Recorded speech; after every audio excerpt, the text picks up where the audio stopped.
guys, we're going to get started. Everybody ready for this rally? Yeah! Did you guys see the parade? It was about a mile long. It was unbelievable.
Oh, say, can you see by the dawn's early light what so proudly we hailed at the twilight's last gleaming, whose broad stripes and bright stars through the perilous fight o'er the ramparts we watched were so gallantly streaming, and the rockets' red glare, the bombs bursting in air, gave proof through the night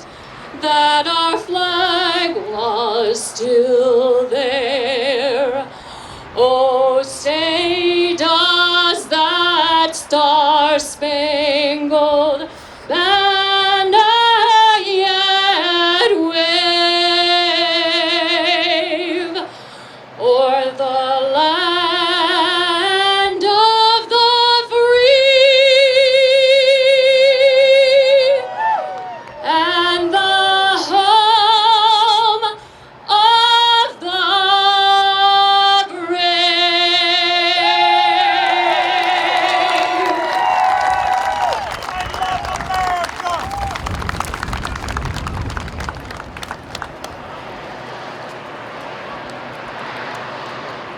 Everyone, please join me in the Pledge of Allegiance.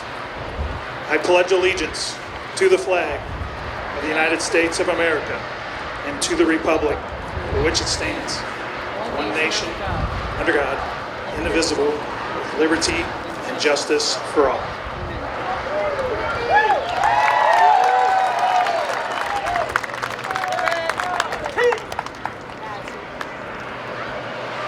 Would you please join me now in a word of prayer? Almighty God in heaven, we've gathered together today in this assembly as people and as proud patriots of this great nation that you have established to pray. And we come to you in humility, but we come to you in the boldness of the name of your Son, Jesus Christ. On this day we pray for our nation. You said in your word, if my people who are called by my name would humble themselves and pray and turn from their ways, you would hear from heaven and heal our land. Almighty God, we ask today that you would help our nation turn from the contentious words and ways and instead turn to one another in unity instead of division. Help us to turn away from anything that divides us and run towards the gospel that empowers us to unite together. In this critical hour in our nation, we pray for unity in America. Only you can bring unity to this nation. And we ask that you empower these patriots today to make every effort to live in unity and to call for unity. We pray today for our beloved president, that you would place his heart in your hand. We ask that you guide the head of our nation in the way that you would have him go, and give our leaders wisdom and discernment and knowledge so that this nation may be stable and continue to be a leader both at home and abroad. We pray for our Congress, both the House of Representatives and the Senate. We ask that you would help them make laws that are just and would help prosper our nation. We stand and ask for your wisdom for our Supreme Court justices and the selection of the next Supreme Court justice. May they judge rightly in every matter before them and make decisions that are in accordance with your will. We ask, Lord, today for this upcoming election, both here and in this great state of Missouri, that, Lord, you would allow our electorate to vote in politicians that fall in line with your plan and your purposes. Today, we ask that, Lord, you would bring your protection to all people of this nation. We ask that you protect this great military of the United States of America, both home and abroad. Lord, we ask today that, Lord, you would bless this meeting and this gathering, and we ask all of these things in the majestic and mighty name of the one and only Savior, Jesus Christ. And all God's patriots said together, Amen.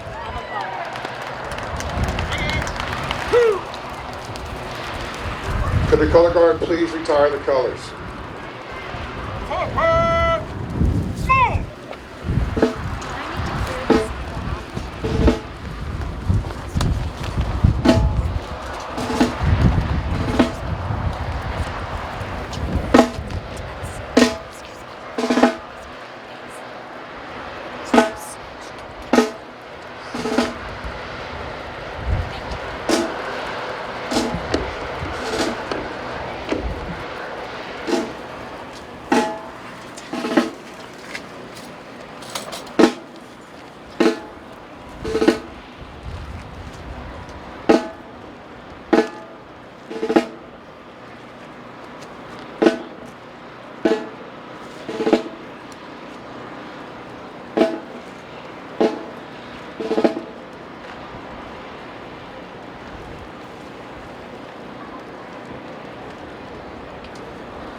Okay, ladies and gentlemen, thank you so very much. That was awesome. Color guard, you did a great job. We're so proud of our St. Charles County Police Department. So with that being said, I'd like to introduce you to a gentleman that I just got to know in the last year or so. And when we were going through the interview process, you couldn't find one person to say anything negative about this gentleman. This gentleman was a captain with St. Louis County Police Department for 30 years. And then he became the police chief in the city of Wentzville. And recently he came to our chief, St. Charles County Police, Kurt Frisz. Ladies and gentlemen, he will give the welcoming speech. Thank you, sir. And on behalf of the men and women in law enforcement out here in St. Charles County, I want to thank you for your support. The officers feel it, they see it every day, and it means a lot. It goes a long way with the men and women in blue. And we're out there. I always tell the officers we owe our community a high degree of professional service because we have a high degree of support from our community, not like in some other communities. So it means a lot. It goes a long way with us, and the officers feel it and they hear it every day. So thank you very much. We appreciate it.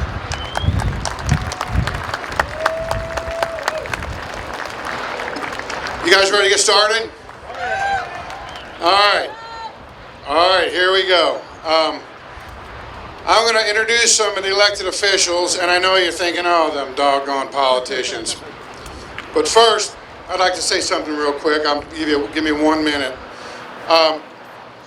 My dad, he was born in Boston, Massachusetts, and he went to fight in World War II when he was 18 years old.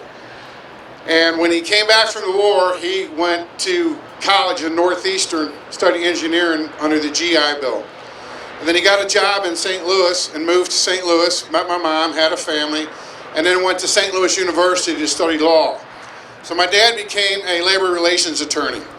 My dad was a very patriotic individual, extremely patriotic, a devout Catholic, went to church almost every day. And you know, I think he was a Democrat, I really do. But back then, in those days, they didn't talk about that. It was improper to talk about politics among your family members. He was old school. And as I grew up in Florissant, a lot of my buddies' parents were pipe fitters and carpenters and policemen, and they worked at the Ford plant and that sort of thing. And as my buddies grew up, they became those same occupations: pipe fitters, carpenters, firemen, that sort of thing. And for some reason, they were Democrats. I think that the narrative is if you're a union worker or if you're a layman that you should be a Democrat. But what we're finding out lately, that the Democrat Party is not what it seems. It's not. There's no such thing as blue dog Democrats within the leadership of the Democrat Party. I want to read something to y'all. I pulled this out of I go to Webster's Dictionary. I don't go to Google. You don't get good information on it from that. We all know that, right?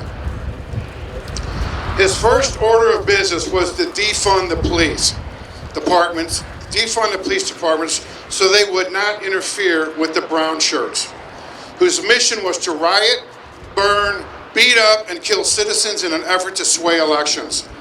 That was Hermann Göring, Minister of Interior, appointed by Adolf Hitler, 1933. Does that sound familiar? So, communism, out of the Marxist playbook to create communism: eliminate private property, no citizen to have guns, create division among the people, create hyphenated Americans, you know, black Americans, Asian Americans. You know, Teddy Roosevelt once said there are no such thing as hyphenated Americans. Because you know what? We're just all Americans. That's what we are. We're all Americans. Also in his playbook, the Marxist playbook, is to create chaos, create dependency on the government, control the narrative, you know, like fake news, create stories in favor of the Communistic Party. Doesn't that seem like what we got with the mainstream media nowadays? Yeah, and the list goes on and on. So here's my point. We got elected officials, or we got AOC, who is a proclaimed socialist, a proclaimed communist. Then we have Chuck Schumer and Nancy Pelosi, people who are absolutely have no regard for American and Americans' values and destroy this country. Then on more of a local level, we have Lyda Krewson. You know, her first order of business was to remove a statue. $100,000 to remove a statue, and they're having problems funding their police department. Does that make any sense? And then we talk about Sam Page. Are you kidding me? Oh my God.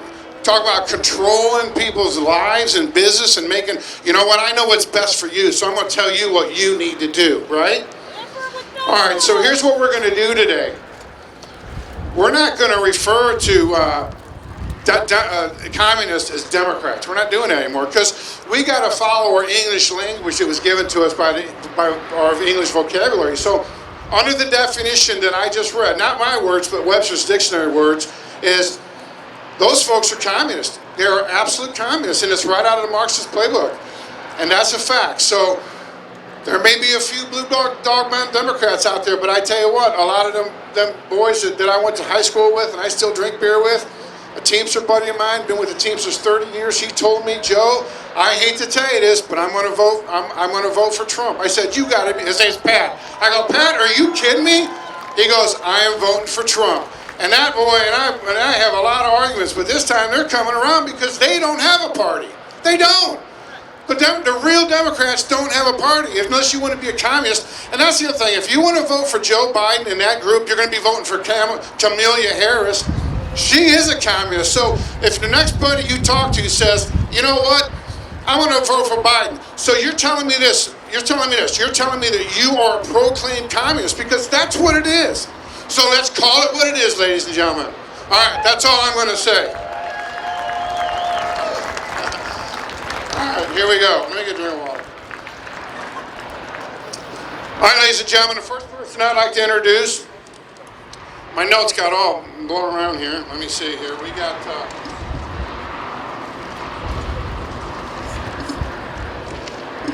I lose my papers, for God's sakes. My first guest speaker is our chief law enforcement attorney here, prosecutor. Tim, you want to come up here? Tim Lohmar. He is our St. Charles County prosecutor.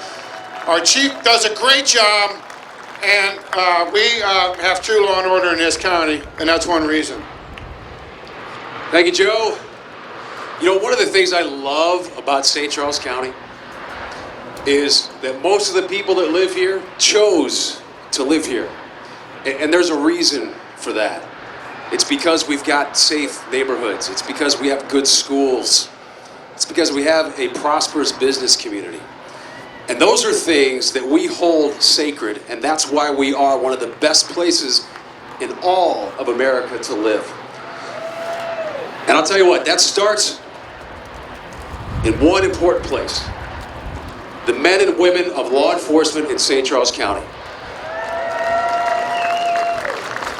I have the privilege of working side by side the men and women of law enforcement each and every day, and I can tell you, we are truly blessed to have such a professional, dedicated group of individuals. I couldn't be prouder to work with them.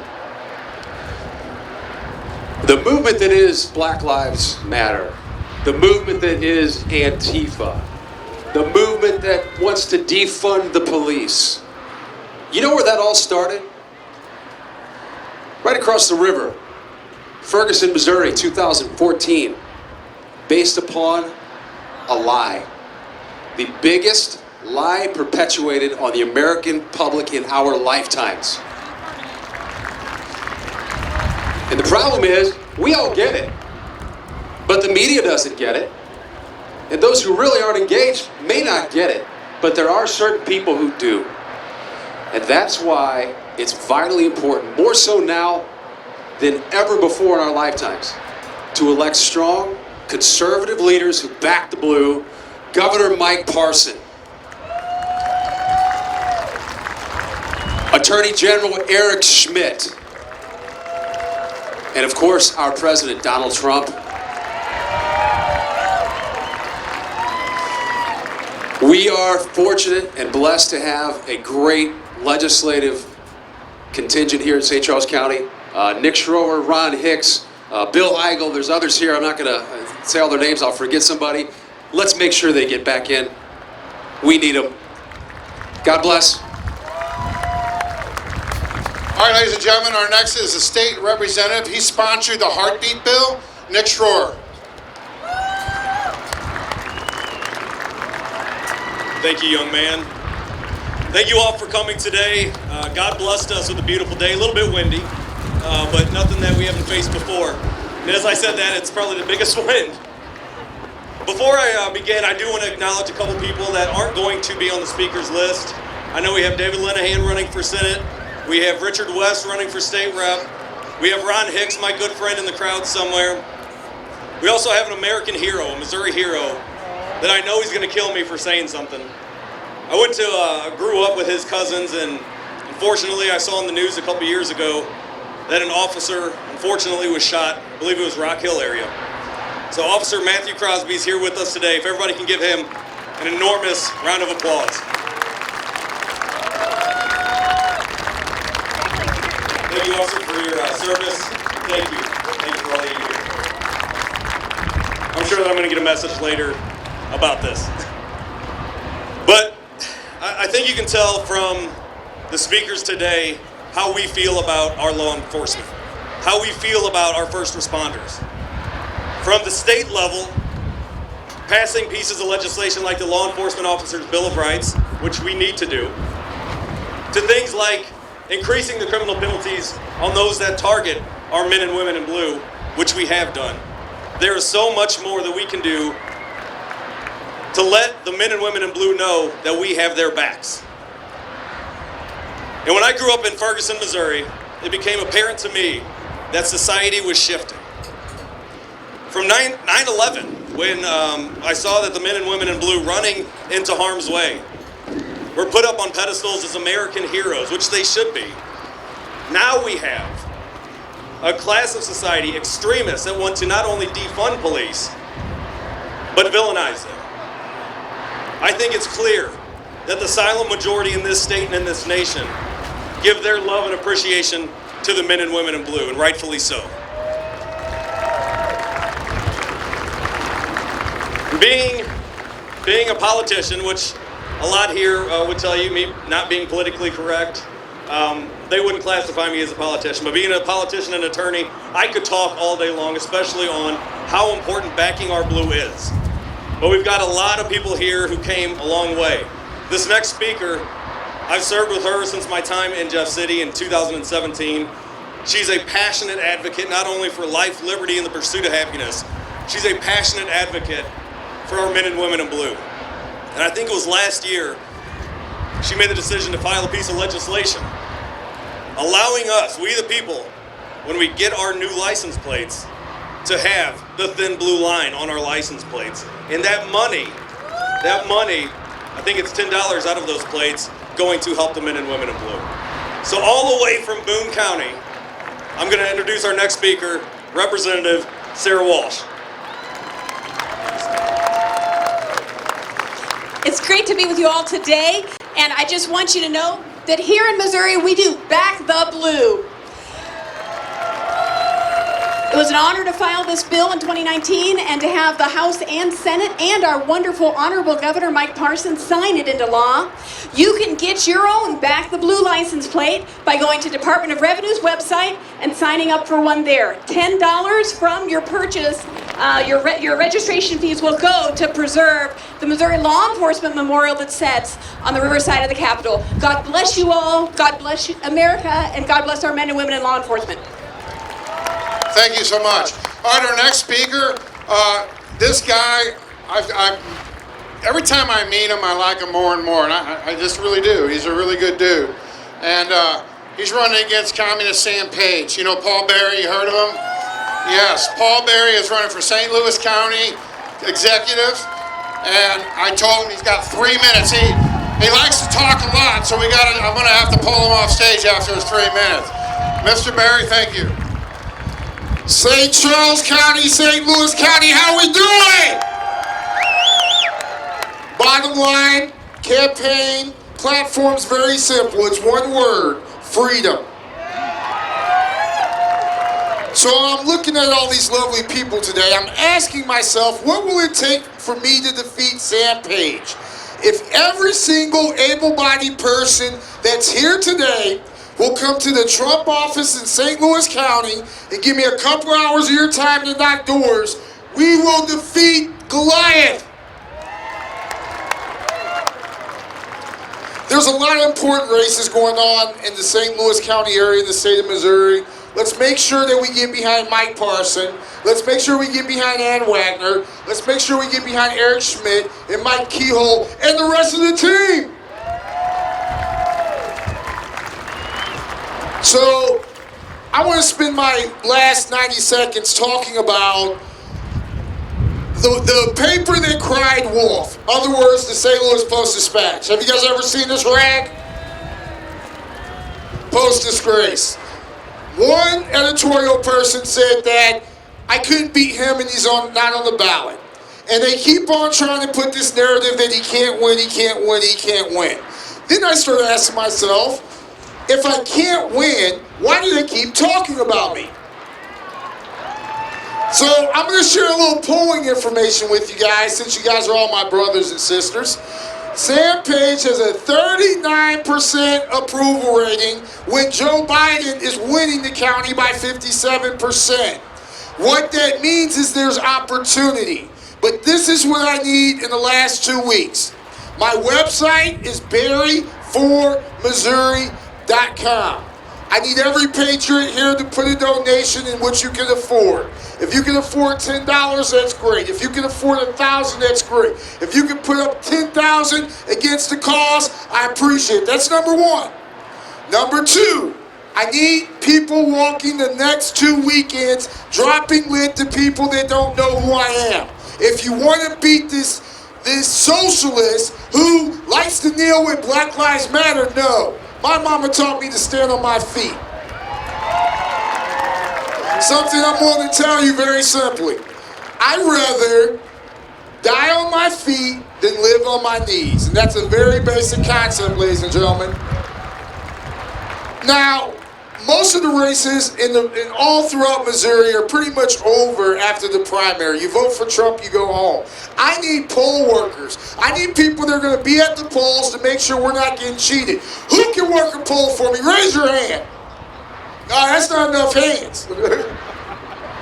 So I want to tell everybody I love you guys greatly. We got a great group of people. Vote Ann Wagner, vote Eric Schmitt, vote Mike Eigel, vote Mike Parson, and tell all your friends to support Paul Berry for St. Louis County Executive. Thank you and God bless.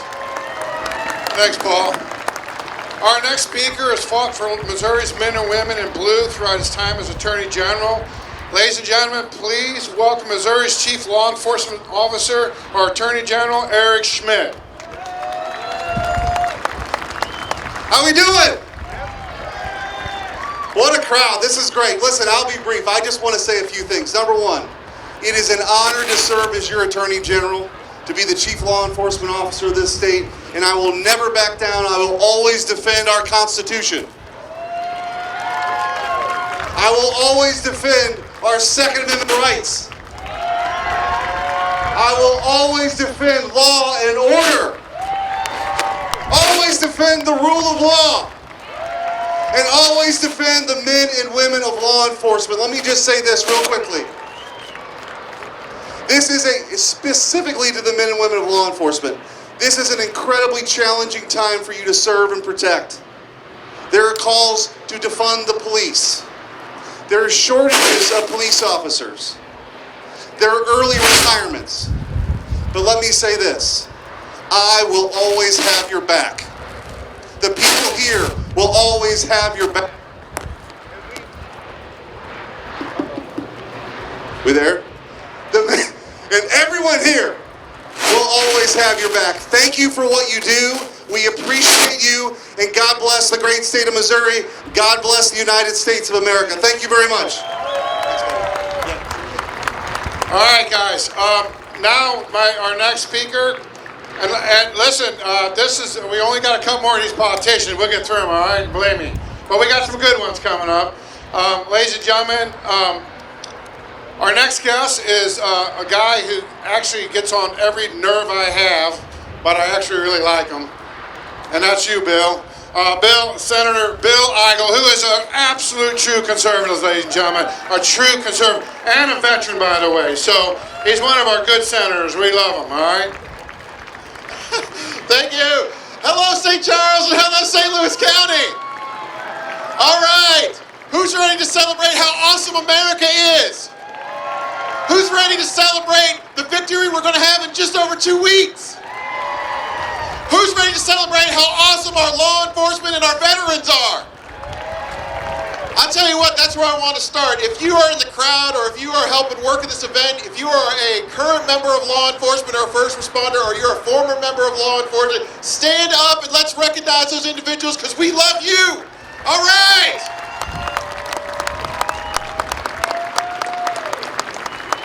And if you are a military veteran, if you're a military veteran and you served your country with pride and distinction and you love your country too, stand up and let's recognize those individuals.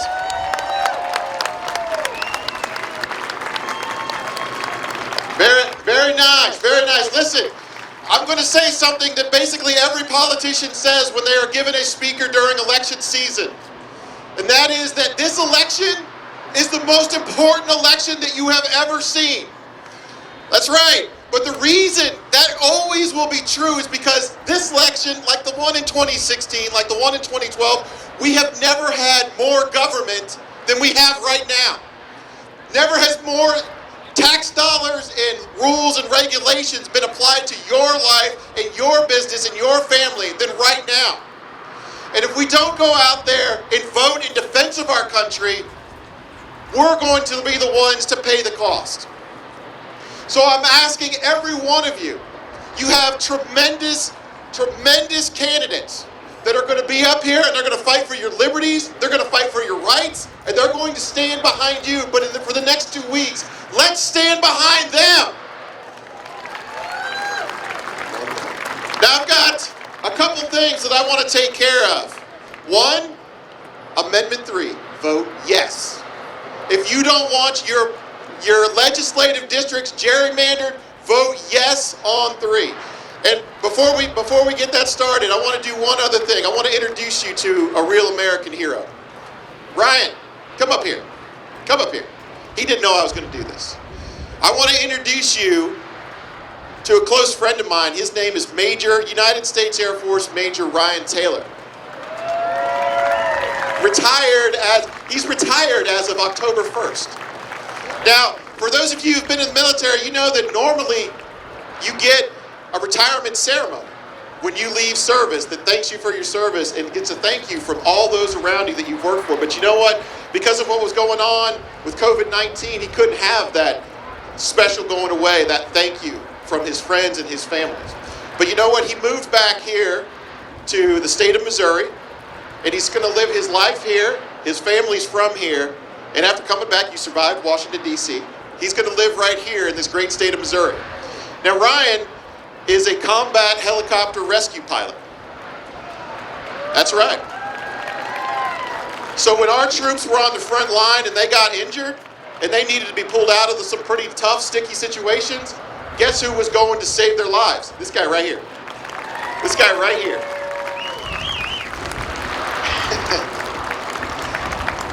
This guy, he's a friend of mine.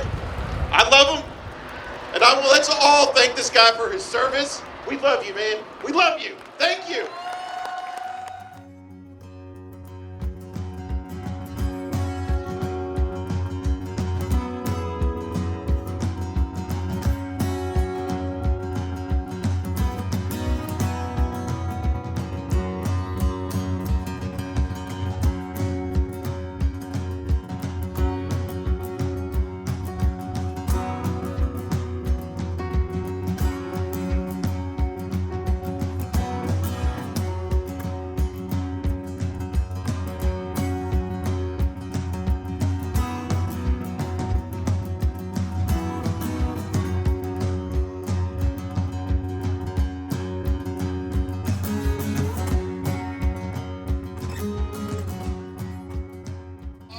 And working down there in Jefferson City, and I'm going to tell you what, nobody that I know of has fought harder for the liberties and the great policies that we support like Mike Parson. And I'll tell you what, as much as somebody from the Senate likes to be able to say that they can do it without the governor, we couldn't do it without the governor.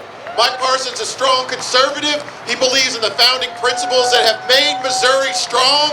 And he's the guy that in 2.5 weeks is going to be elected to 4 more years of Republican leadership in the state of Missouri. So ladies and gentlemen, please give a fantastic welcome to Missouri's governor, Governor Mike Parson. Watch out for Carter. Man, thank you, Bill. Hey, how's St. Charles County doing? Any Trump fans out here? Come on, is there any Trump fans out here? Heck yeah, there is. I tell you, man, it's great to be here. What a great way to show up at an event. You guys are first class here on that. Listen, I want to thank you. Before I get started speaking, I want to tell you about a phone call I received several months ago from the President of the United States. He said, Governor, would you co-chair my campaign in the state of Missouri? Never was so honored to receive a phone call from the President of the United States. And I told him, when that train comes to Missouri, we'll all be on it. And you know where it's going to stop? 1600 Pennsylvania Avenue is where it's going to stop. Let me take you back. Let me speak from my friend real quick. Remember just a little over 3.5 years ago when he stood up on a stage with a lot of Republican candidates. He stood up on a stage with a lot of Democrats that he had to fight with. You know what the president told us all back then and there? And how many politicians have got up and said, I'm going to do A, B, C, D, and all these things? And we're still waiting on all those things to do. But let me tell you what the President of the United States did. He got up there and he says, you know what, if I'm president, I'm going to build a wall. He built a wall. He said he was going to protect the unborn. He's protected the unborn. He said he was going to protect our Second Amendment. How about that one? Said he was going to bring more jobs back to this country from overseas. Said he was going to build businesses up. He said he's going to make stronger trade agreements with China, with overseas companies. You know what he's done? Everything he said he was going to do. Why would you want to change success? I tell you what, I'll tell you a little story about the Vice President, too. I've got to meet him and the First Lady have several times. I'm going to tell you a class act, him and his wife are. Tell you a little country boy story real quick. Not too long ago, I was on the farm, and we had a water gap that got washed out. Me and my son are in the middle of a creek bed with rubber boots on. He's got his bird dogs out there, and my office says, the Vice President's trying to get a hold of you. I said, you serious? I said, well, tell him I'll call him back. You know, what do you say? They said, no, he wants to talk to you now.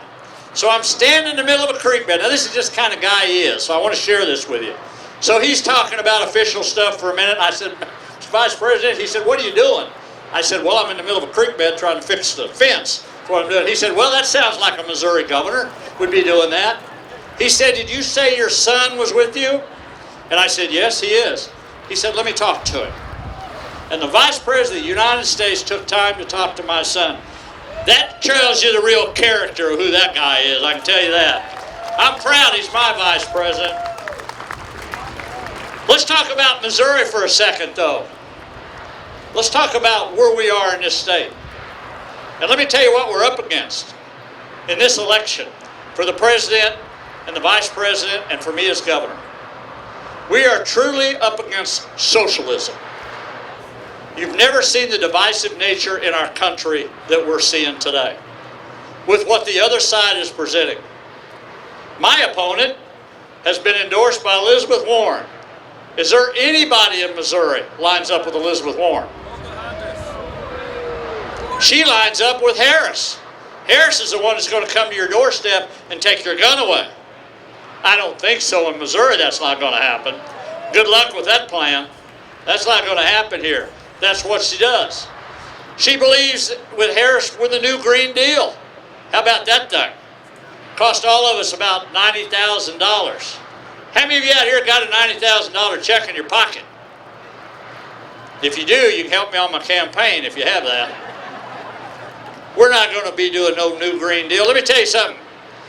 I got cows on my farm out there every day. They make new Green Deals every day out there. We're just smart enough in Missouri not to step in that deal. I can tell you there. That's what we are. When I come to Jeff City several years ago, there was over 20,000 abortions being done in the state of Missouri. 20,000 abortions in the state of Missouri. A year ago, my family, my son, his wife, they adopted a newborn. And every time I hold that little girl on my chest, I think how important protecting her was. She could have easily been a statistic. She could have. With the leaders that are up here today that's going to come up on this stage, with the legislators that have worked year after year after year to protect the people that can't protect themselves, today there is less than 50 abortions being done in the state of Missouri. 20,000 to 50. Let me tell you another little issue. An old sheriff, when I come to Jeff City one time, when I was sheriff, I had to almost tell people you had to run out of your house if an intruder come in there. And you're going to be hearing from the McCloskeys, I think, here before long. Let me tell you how this all ties together. Years ago, I sponsored a piece of legislation, me and a former sheriff, called the Castle Doctrine in the state of Missouri. We passed that because I knew how important it was. I had no idea it was going to be national news protecting the McCloskey family and all of us out there that believes in the Second Amendment.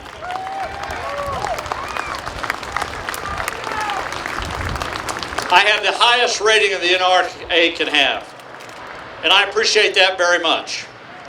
But I don't have to be rated by anybody to tell me where I believe in the Second Amendment, because I grew up on knowing what the Second Amendment was all about. But I can tell you my opponent is rated an F with the NRA. So that ought to tell you something right there of who these people are that's trying to take away our rights. When you look at what's going on in this country, where they talk about free stuff, you want to tell me anything government does that's free? You know, we need to quit talking about free stuff, and we need to be talking more about freedom is what we need to be talking about. That's what we need to be talking about. Let me say this. Over the last 8 months, since I've been governor, for over 2 years, I've been to funerals I wish I'd have never been to. I've been to visitations I wish I'd have never been to. I've met with widows. I've met with family members. I met with family members just this week here in St. Louis, where our police officers are getting shot and getting gunned down simply because they wear a uniform. Let me tell you something. They are the difference between good and evil for all of us. If we are not supporting the men and women that wear these uniforms in this state, these police officers, we are kidding ourselves. And you are going to lose your basic freedoms letting other people say defund the police. That is the last thing we want to do. Matter of fact, I'm going to be supporting put more police officers on the ground. What I'm going to be doing. And the other thing I guarantee you I'll do as governor of the state of Missouri, and I'll make everybody that I have control over.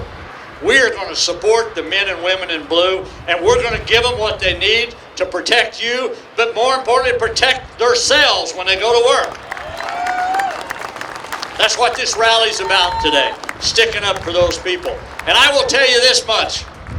Missouri supports law enforcement. I'm telling you, all this propaganda you see on the media and all of them trying to say they're doing bad things, day in, day out, they get it right. They get it right time and time again. To save our lives is what they do and put theirs on the line. And I will always support law enforcement officers in this state.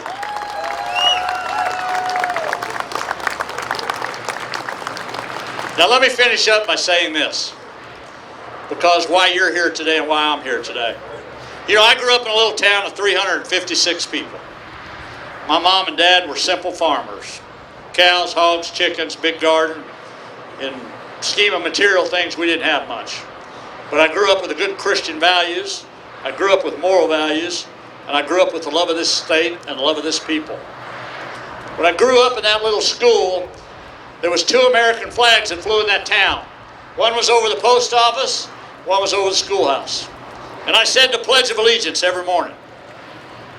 I did not understand the importance of the flag of the United States of America or the Pledge of Allegiance till I served my country in the United States Army. I did not truly understand that. What was important about that, it wasn't about me. It was about all the people that served the country before I did, that give their lives to pass down freedom. I served and wore the badge for 22 years to be a public servant, to help people that couldn't help themselves, to protect people from time to time, to do that. The only reason all of us are here today is because people believe in the American dream. That's why we're here. The only reason you're here today is because what your mom and dads, your grandparents, your teachers, your churches have done before you. And I will take that all the way back to our forefathers. When they passed things like the Constitution, the Declaration of Independence, the Bill of Rights. And for 240 plus years, that has been passed down to me and you. And here we are, St. Charles. Here we are at a turning point in our country. If the American dream is to live, it has to live through us. It is our time. It is our time in the state of Missouri to stand up for freedoms, to stand up for the American dream. It is an honor and privilege to be the 57th governor God bless you. God bless Missouri. God bless the United States of America. Thank you all very much. Thank you. Wasn't that great? Mike Parson, what a great guy. What a great guy. Just down to earth, great governor, conservative, good Christian, great man. Okay, guys, I want to thank you all for being here once again, and we got a lot more guest speakers. We have Ann Dorn, we have McCluskey, we have Jay Schroeder, FOP of St. Louis Police Department. We have Tim Fitch. Tim Fitch has some interesting things to say about St. Louis County. He was the former police chief, and now he's a St. Charles County or St. Charles City Councilman. And as you know, they got a filibuster going on there, which is a total disaster. But anyway, I'm going to go ahead and turn it over here to Bridget Van Nies. She is with Thrive, and she'll get up here. She is full of energy. Ladies and gentlemen, Bridget Van Nies. Hey! Hey, Missouri! We have the greatest lineup happening anywhere in the country right now today. Hey, do you guys know that I moved to Missouri in 2009 from Chicago, Illinois? Thank you, Jesus! Oh my goodness! Oh, I thank the Lord. My daughter was 3 years old and she looked at me and she said, "We gotta get out of here." What's that about? The kids know. So Missouri is the show me state. Missouri has the greatest constellation of exceptional patriots anywhere in the country. And you were part of something amazing that is now called the Missouri Miracle. Governor Parsons just talked about that. So you were part of that whether you knew it or not. Many of you do know about it. And that was in 2010, after spending some time in prayer, I felt like the Lord said to me that Missouri would be the first abortion-free state in the country. And it sounded crazy, but it didn't sound crazy on October 21st, 2019, when it was announced that Planned Parenthood was no longer performing abortions in Missouri. Planned Parenthood is an evil entity. We need to pray that everyone who works for Planned Parenthood has a come to Jesus moment and comes onto our side. And we need to pray that that entity be closed. It's an immoral company. They're racist. God hates Planned Parenthood. He loves the people, but he hates that organization. So thank you, Governor Parson. Thank you for all of our amazing pro-life lawmakers. Many of them are legends. It's amazing. So right now, I want you to think about something. The Word of God, which, by the way, is the living Word of God. Every word in the Bible is true. The Word of God says that every single one of you was daydreamed about before you got here. Why do I say that? The Word of God says that God beheld your unformed substance before he put you in your mother's womb. He daydreamed about you and then placed you in your mother's womb. Now there are certain times in our world, certain times in human history that are what are called kairos moments. These are moments that are pregnant with opportunity. These are moments in the timeline where the choices that are made set the trajectory for many more than just that generation. This is one of those moments in the timeline. The soul of the nation hangs in the balance. Now, when God put you in your mother's womb, no matter the circumstances, it doesn't matter. I was conceived in what might be called unseemly circumstances. There are people here that were conceived in ideal circumstances. Beautiful couples, planning children. There are people here that were conceived even in rape. But the truth is, no matter how you were conceived, it was an intentional act of God, and he placed you on that date, in that moment, in your mother's womb, so you could be here on this timeline right now.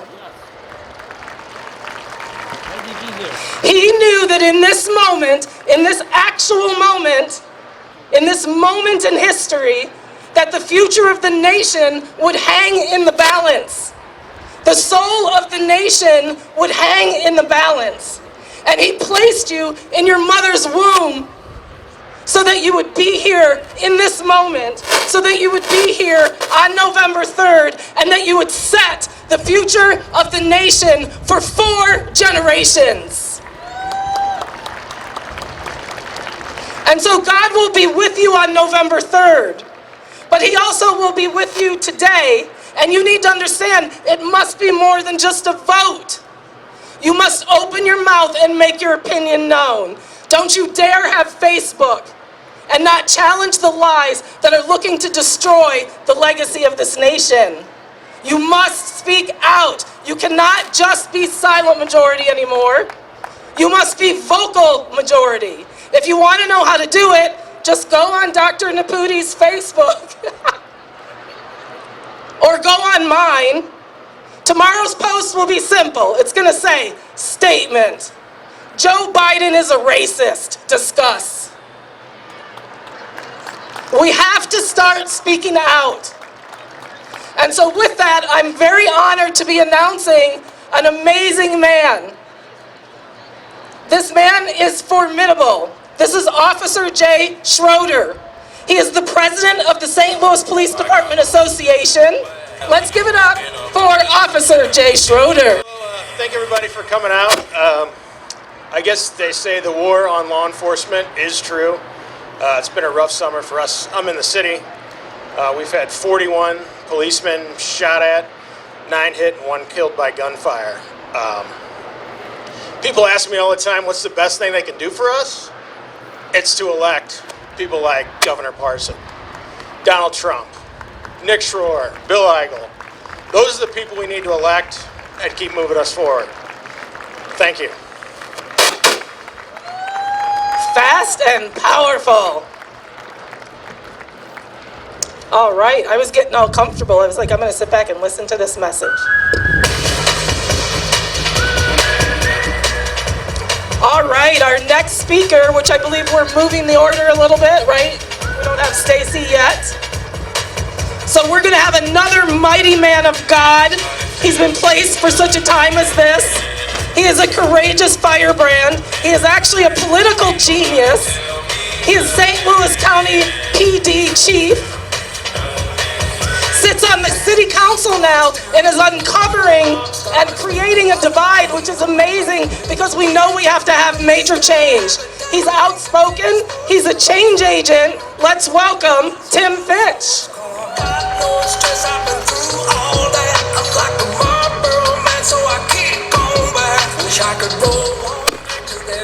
Good afternoon, everyone. Thank you for being here. We really appreciate it. Thanks for supporting the men and women who wear that uniform every day and go to work. It was an honor and a privilege to wear a police uniform for more than 30 years for me. What's going on in St. Louis County today? Anything? Anything you might be interested in? We have a hell of a battle going on with Sam Page, right? Are you following that? He wants to make it into a mask situation. He's trying to say he doesn't want to share his power because the council wants to take away a mask mandate. He has actually done a masterful job of tricking people into believing this is about masks.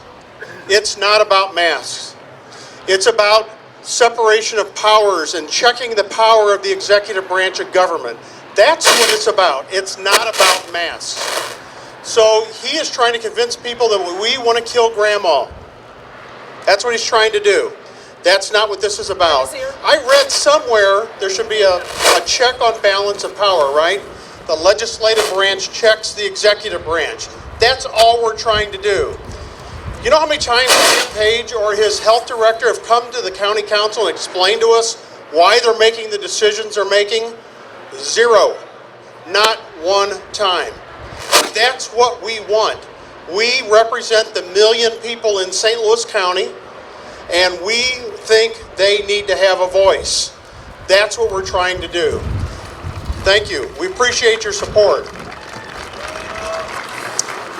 So we will continue the fight. If you didn't know, there's a filibuster going on right now, if you're following that. More than 2,200 comments were submitted for Tuesday's council meeting. We're only about 700 into reading those. So technically, the council meeting from Tuesday is still going on. Still going on. So we will get to this vote. The last thing Sam Page wants to do is have this vote happen, because if it passes, and I think it will, he'll have to veto it right before the election. In other words, he will be telling the people of St. Louis County, I want all this power to myself with no oversight. And I don't think that's what you want. I don't think that's what you want at all. So we appreciate the support you've given to us in St. Louis County, and especially the men and women of law enforcement, because after all, that's what we're here for today. One last thing. Anybody that votes for Joe Biden, especially any police officer that votes for Joe Biden, hasn't been paying attention. Hasn't been paying attention. If Joe Biden has his way and he becomes the president, if an officer is being attacked with a knife, with a gun, whatever it might be, you know what Joe says? Shoot him in the leg. Shoot him in the leg. Don't we wish it was that simple? It's not. So we really need to re-elect Donald Trump. We absolutely need to. I wanted to show you my shirt. You might not be able to read it. Vote law and order. Vote for Trump. So thank you for being here today. Thank you very much. Hey, so the tone is going to change a little bit because we have a very, very special guest who's walking in a path of courage and heroism that is unique and rare. So we're honored today to have the widow of fallen retired officer David Dorn. We have Ann Dorn with us today. We all watched in horror as her husband was cut down in cold blood on the sidewalk. We know that we need to keep her in our prayers. This isn't just a one-time event. This is a lifetime event. So never forget, the Word of God says that there's no greater man than the one who lays down his life for his friends, and that's what he did. He was there protecting his friend's store. So let's give a big hand to Ann and keep the family in prayer.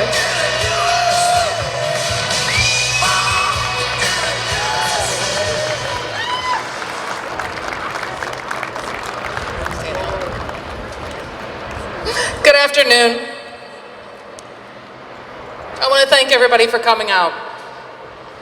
I'm not going to rehash my story. I've done it too many times, and those of you that saw the RNC, you saw my story. I won't make it through my speech today if I rehash that story. Well, I'm here today to talk about our freedoms. Our freedoms are being taken away from us. My husband was my lifelong partner. He was taken away because the city allowed anarchists and looters to take over our city. They allowed them to just run amok and destroy our city. One of them killed my husband, and it broke my heart. And I hope my tragedy affects everybody here and realizes that if we continue the way we're going, it's not going to get better. We have to change. We have to get God back in our lives. We have to get God back in our homes.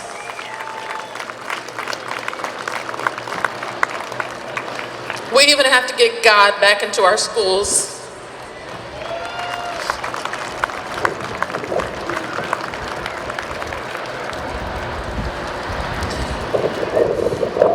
Excuse me. We have to stand up. Those of you here today, I have no question, but you have to get to your friends and families. Enough is enough. I've never been a person to dedicate or to dictate how someone votes. My mother always said voting is a right and a freedom.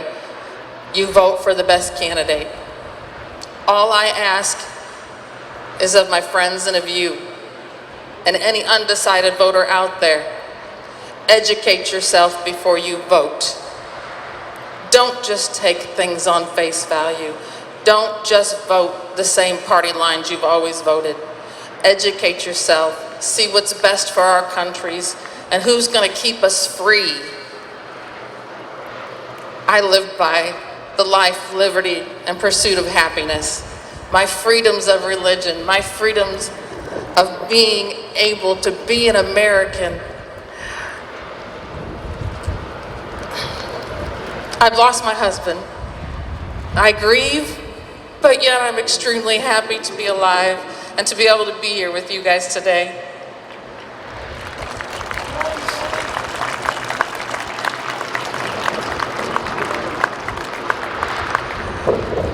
But I'm also letting anger get into me. And I am pissed off that the Democrats are allowing things to happen.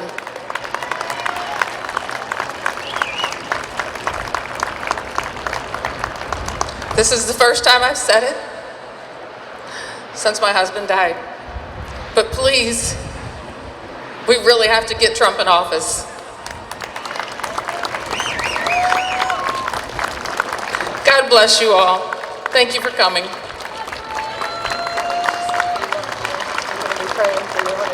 Thank you, Jesus.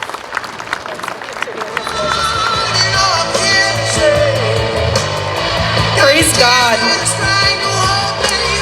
Another thing that the Word of God teaches us, and this is so beautiful about the God that we serve, and he says that precious is the blood of the martyrs. Precious is the blood of the martyrs. He saw what happened, and he will be with this widow, and she will continue on his legacy in a powerful way. But he doesn't take what happened lightly. He saw what happened. He saw why it happened. So as we pray for regime change, we had a horrible governor a few years ago. That governor did not support life. And we realized that we would never see the miracle that we wanted, which was an abortion-free Missouri with that governor in place. And so we went to the Lord and we asked for regime change. We need to pray for regime change over these blue cities, regime change over these blue counties, regime change. That's how Barry is going to get elected, is through regime change. Go before the Lord. Put him in remembrance of his word. Tell him we want leaders who align with him, that we're putting him first. So I'm not afraid to tell you who to vote for. You vote for your pro-blue and your pro-life lawmakers. That's who you vote for. So next we have another amazing woman. It's the moment of the women in the house. They have planned a special treat for you. We have the owner and creator of Definitely Holly Digital Marketing and Social Media. She is our future.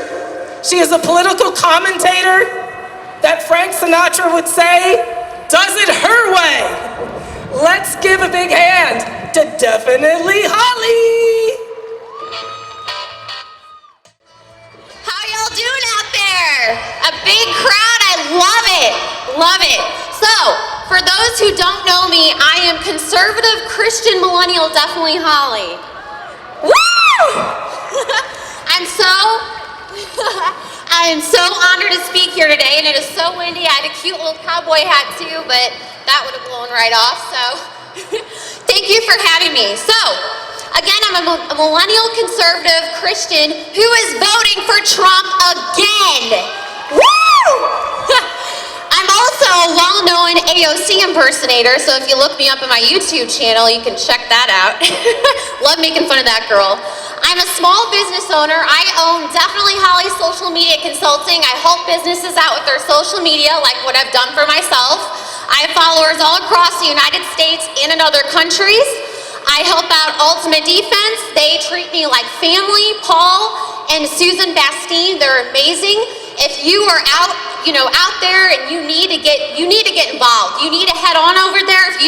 If you're not a gun owner, you need to become one. You need to get out there, take our classes. We offer tons of different classes geared towards all different types of gun owners and people who want to get involved. So definitely check them out. When I'm not doing that and I'm not doing my business or working in Ultimate Defense, I am a caregiver and I help out my good friend Matt Crosby. So it's an honor to do that as well. You can also find me training. I'm a bodybuilder. I lift weights in the gym. I spend my time shooting at the range, taking gun classes. I'm very involved with the pro-gun Second Amendment community, as well as the pro-life different events as well. I'm very pro-life. So, as you know, I'm a millennial. Millennials are born between the 1981 and 1996 range. Did you know that currently over half the population is made up of millennials or younger? That's 50.7%. So you can see how greatly we can make an impact in the future, good or negative. So it is very, very important for people my age and younger to get involved, to research, to think for themselves, individual thought process, because again, we are the future, so it's very, very important. I grew up with respect, discipline, faith in God, morals and values. I contribute that to my two parents. I come from a divorced home, but both my parents have always been there for me, very, very supportive, and they taught me everything right, what's right to believe in, and as I made those decisions myself, of course, but they have been two very big influences in my life, and they always told me that through hard work, faith, and perseverance, anything is possible. Growing up through the 90s, I grew up in the 90s. I went to school. I still was in the era where I placed my hand over my heart and I said the Pledge of Allegiance. And that was the era that I grew up in. And within that short amount of time, now you can't even mention God or Jesus in schools. You get flack about mentioning that you're pro-life, you're pro-law enforcement, back the blue, and I don't know what happened, but it's very, very sad. I grew up, I had curfews, I had rules, I got soap in my mouth when I acted up. I did. You know, I was taught discipline, and we need a lot more of that in the United States. So, as a millennial conservative, I believe in God. I love my country. I believe in common sense, and I don't have Trump derangement syndrome. I believe in law and order and respect. I'm a proud gun owner. I own multiple guns. I back the Second Amendment. I conceal and carry. I back the blue, all law enforcement, military, and those who put their life on the line daily.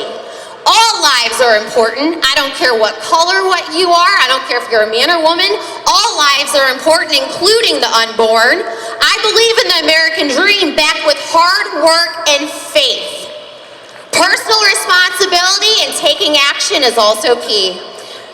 It's not the government's job to provide for you. It's up to you to go out and seize the American dream. It's up to you to go out and take it yourself. So I get asked a lot, why do you speak up? You're just a millennial. Why do you speak up for other millennials? Because there's a lot of silent millennials. Well, guess what? I'm not one of them. And I'm not scared to speak up, and I will continue to speak up. Why do you speak up, Holly? They ask me that all the time. Well, I have to. I don't even have to, it's I want to. I want to speak up because I am the younger generation. I am the future. We do, and we are going to impact the future. Someone has to do it.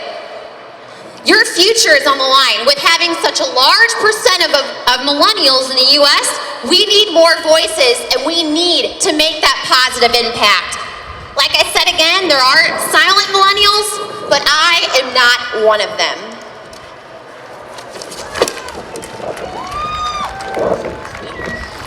So I mentioned Ultimate Defense. I love that gun range, local gun range in St. Peters, Missouri.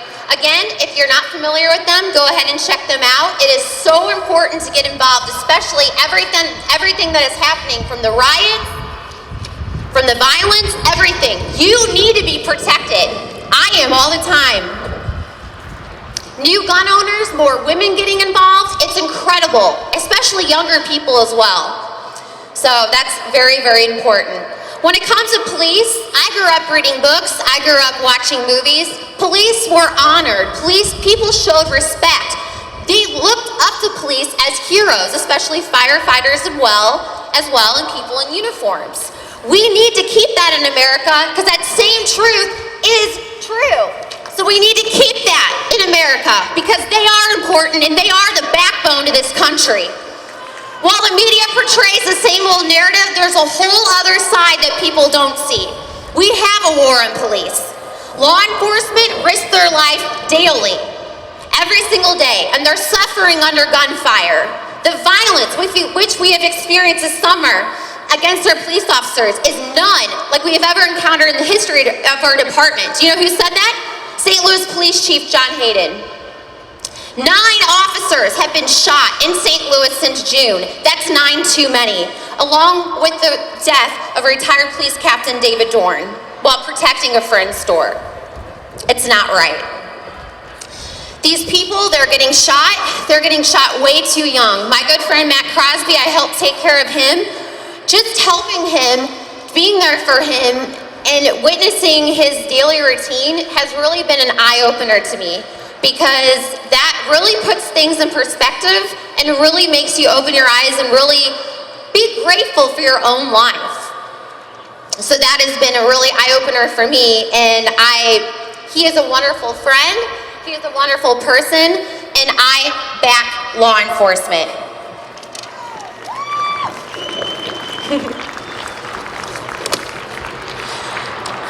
We need to protect America, the American dream. Everyone is offered the American dream, but it's up to you to go out and get it.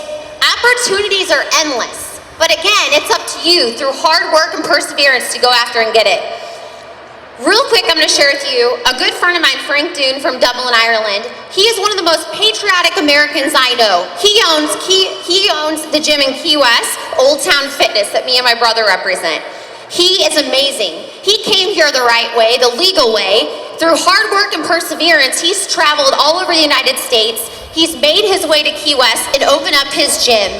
And as he says, from Dublin, Ireland, now a proud, patriotic American, he always says, it can be done. I'm going to leave you with this quote. Christian singer Matthew West says, when you look at a gravestone, you see 2 things. The day someone's born and the day that they pass away. But what so many people don't pay attention to is that little dash in between. That dash represents stories, yours and mine. That dash represents our life. So within that life, how are you going to make an impact? There are 86,400 seconds in every single day. How will you make that impact? Thank you. I'm definitely Holly on Facebook, Instagram, YouTube. Also check me out, definitely-holly.com. We have a big project coming up. All right. We have the man with the plan coming up next, but let's hear 3 landslide 2020s on the count of 3. 1, 2, 3. Landslide 2020! Landslide 2020! Landslide 2020!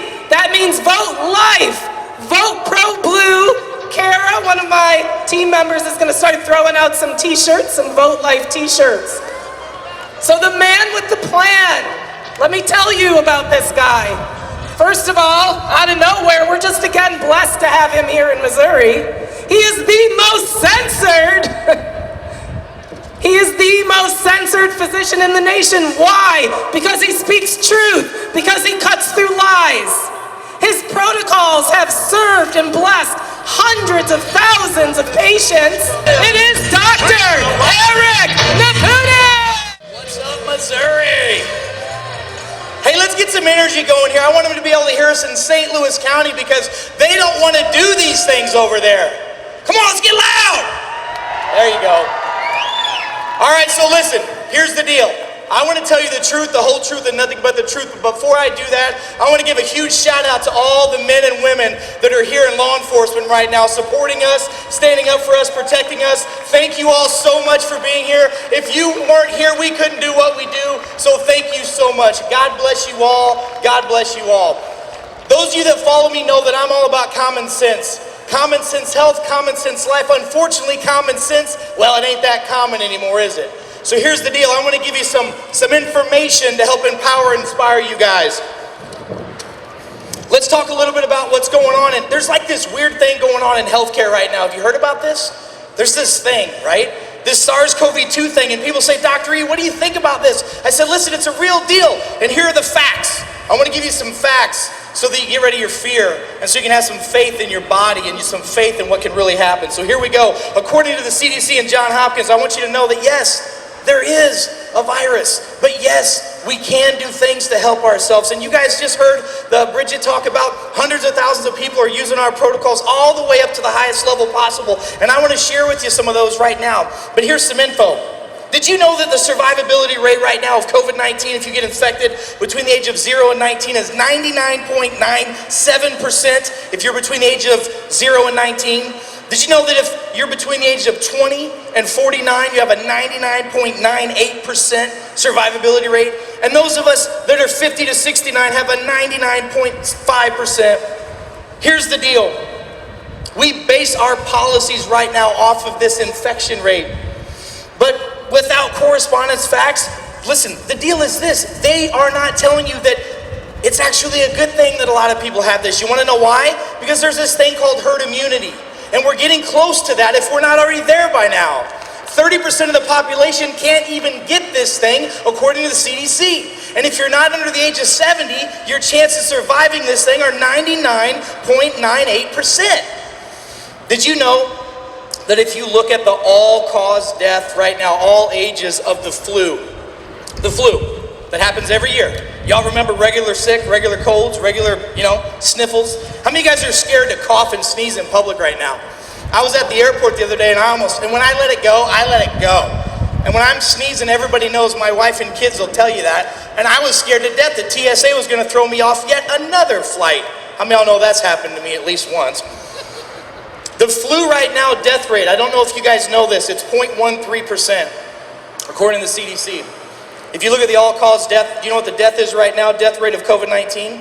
Interestingly enough, 0.13%. Just think about that for a minute. Why are we not talking about that? Why are we not hearing these things in the news? Because you guys know as well as I do that, well, let's just say the media isn't always telling us the truth. How many of y'all would agree with that? Yeah. Let's talk about this, so let's talk about who does die. Let's talk about this stuff. 70% of the deaths are over the age of 70. Coronavirus deaths between the ages of 0 and 18. I just need you to hear this. It's 434 deaths between that age group. The flu right now has killed 429 people. More people have died from the flu with that age group than they have of COVID. I just want you to understand that. Let's talk about why they die. Here's the deal, you need to understand this, and this is where I'm gonna probably start getting upset, so please cover your ears if you're small. The elderly, 70+% population, did you know that 2.5% of those people had at least 2, if not 3 comorbidities? They were sick beforehand. 96% of the individuals that have passed away so far because of corona are the same individuals that had the chance of dying when they have colds, flus, and etc. And ladies and gentlemen, I know that I'm right on that, because when I originally started talking about that in April, when the FTC and all the powers that be came after us, we won that argument in less than 24 hours. But yet no one's telling you this. How many of y'all know the truth will set you free? But most people aren't willing to talk about the truth. And I'm all about freedom to choose. And that's the thing. How many of y'all would agree that we're here because we love freedom and we want freedom? How many would agree with that? How many of you want the freedom to choose the right for your health care? What doctor to go to? Who to see, what to see? How many of y'all would agree that your health insurance premiums are way too high right now? And here's the deal. There's a real simple solution. We need more people less sick. It's just that easy. And you've heard me say this, and I scream it from the mountaintops all the time. The people who got us into this position cannot be the people to get us out of it. Can you hear me on that? Now listen, you ever heard of a guy by the name of Albert Einstein? He's kind of a smart guy. Said a lot of things, right? One of the things that he said that resonates so well with the world and really where the world is today, if you continue to do what you've always done, you're gonna always get what you've always gotten. And if you want to get a different result, you got to think differently. You got to act differently. The definition of insanity is doing the same thing over and over and over again and expecting a different result. ladies and gentlemen, there are different results. There are many things that we can do. The problem is right now, we just don't have the best leadership in healthcare, because right now in our world, healthcare is not healthy or care, and I'm sorry. But if you look right now, we spend over $3 trillion a year in our healthcare system. $3 trillion. $3 trillion. This year we spent over $5 already. And I would be okay with spending that much money if we had like the best results, the best infant mortality, the best of whatever, but we don't have that. Did you know that out of the top 100 industrialized countries on the planet, we spend more money than the top 100 combined, but yet we rank in the lower half? Did you know that? When I was a kid, my parents told me, if you go on spring break or you go to Mexico or something like that, one of the things they said was, 2 things you don't want to do. Number 1, you don't want to end up in a Mexican prison. And number 2, you don't want to end up in the hospital. Well, guess what? Their healthcare system is kicking our butt right now, because we're not very good at dealing with chronic diseases, and that's what we're seeing right now. And how many of you guys have heard the bipolarness that's happening, unfortunately, with the CDC and the World Health Organization? Last month, the director of the CDC came out and clearly said, he held up his mask. How many of you saw this? He held up his mask and he said, this mask is gonna protect me more than even a vaccine will. How many of y'all heard them say that?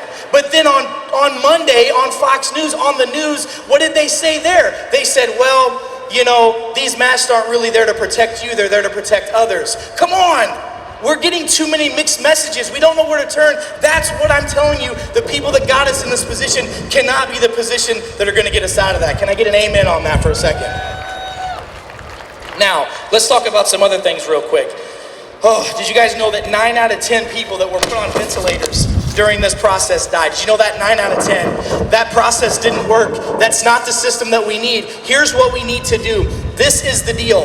We've got to stop the censorship. I don't know if you guys know this, but there was a video that I did. By the way, we've always talked the same talk for the last 15 plus years, taking care of hundreds of thousands of people from all over the planet on our protocols and how to get sick people well and healthy people, keeping them healthy.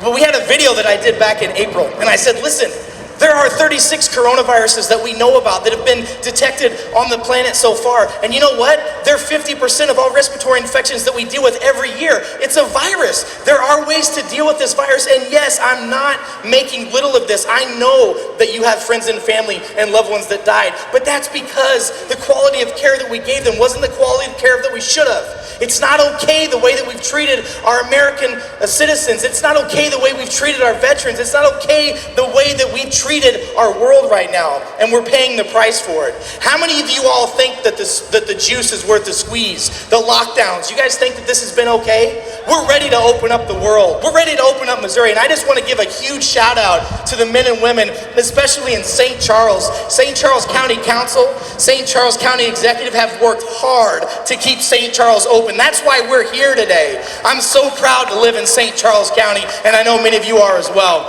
And those of you that are in St. Louis City and St. Louis County, just like my good friend Senator Bill Eigel says, we've got to make sure that the county and city stays right and stays healthy, and we get the right message there, because if not, it's going to spread out this way. We don't want that.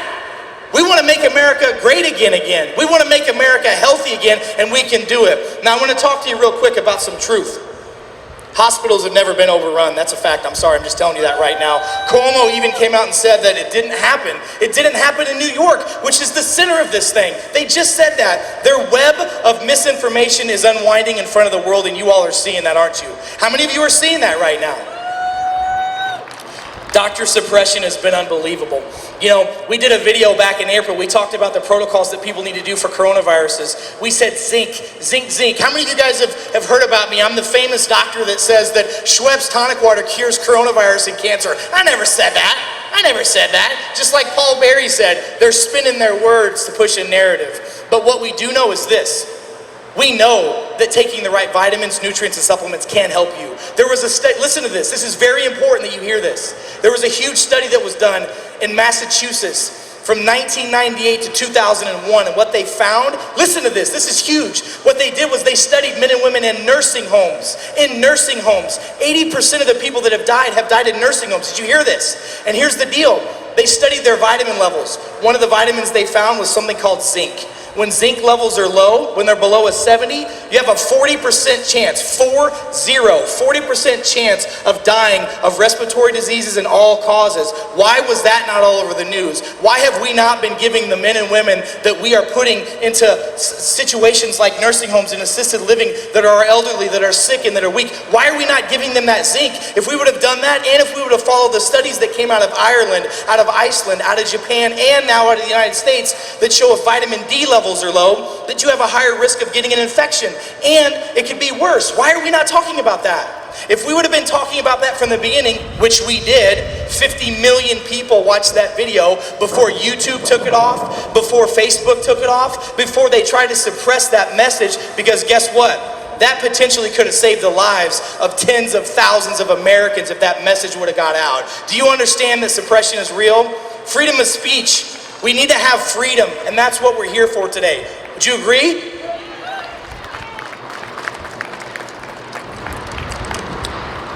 You guys, my message is clear. We have got to help people get the truth.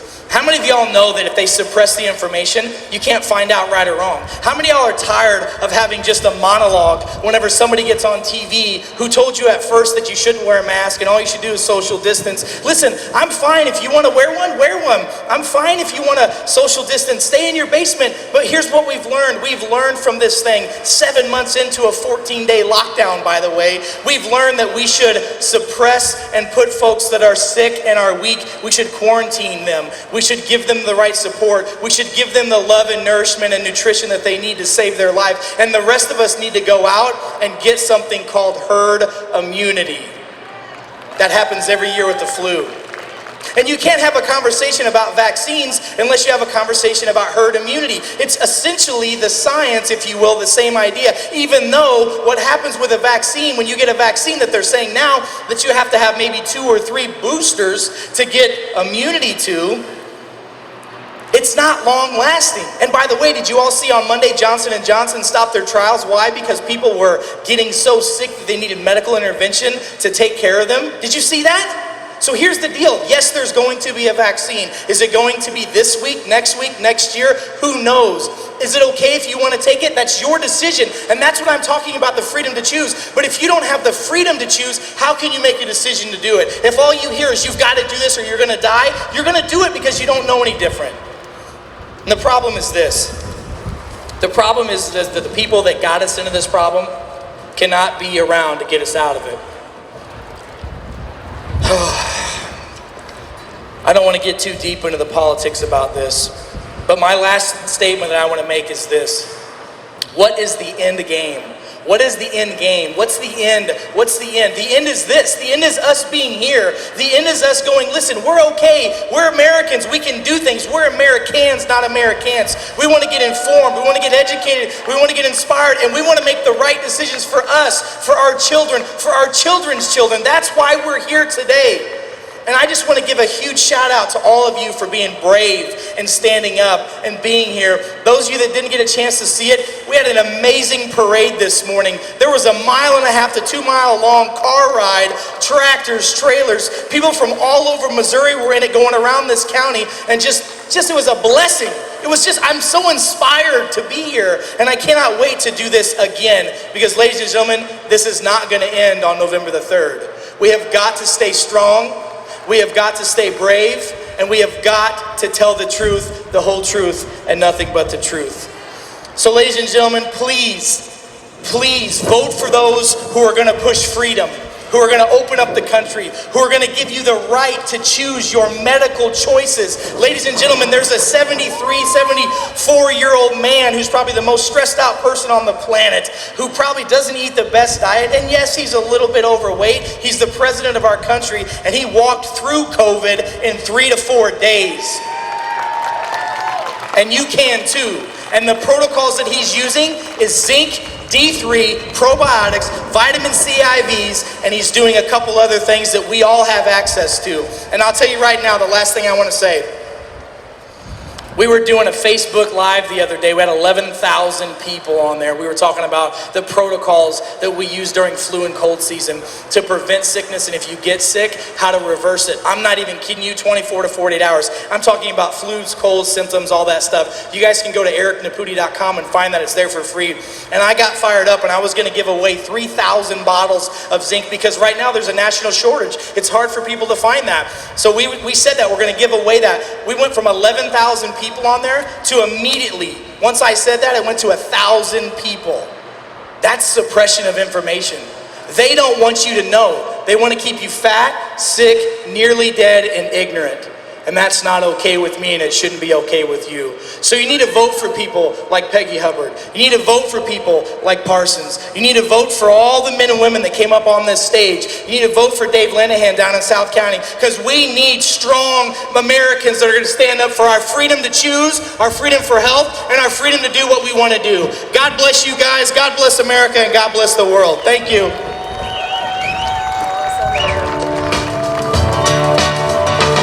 Yeah! Well, I can't really say I've saved the best for last because everyone is a rock star, but we have 3 more amazing speakers. And hey guys, when we go out to vote, we're probably gonna have to wear masks, so if you are gonna wear a mask, you gotta wear a Vote Life mask. So I've got 3 of those up here that I will be passing out. And then you can go back to the Thrive table, we've got Vote Life shirts as well. So this next speaker, one of our own Missouri sensations, she is my sister from another mister. We know her as Stacy on the right. She is the co-chair of Blacks for Trump. She serves on the board of Veterans for Trump. She is a proud veteran of the Air Force. She has so many merited awards, I can't even keep up with them. And she is gonna start bringing it home for us. Stacey Washington. Thank you, Bridget. So, all right, so listen, I heard that we were getting together to basically sit around outside and live like regular people without masks on.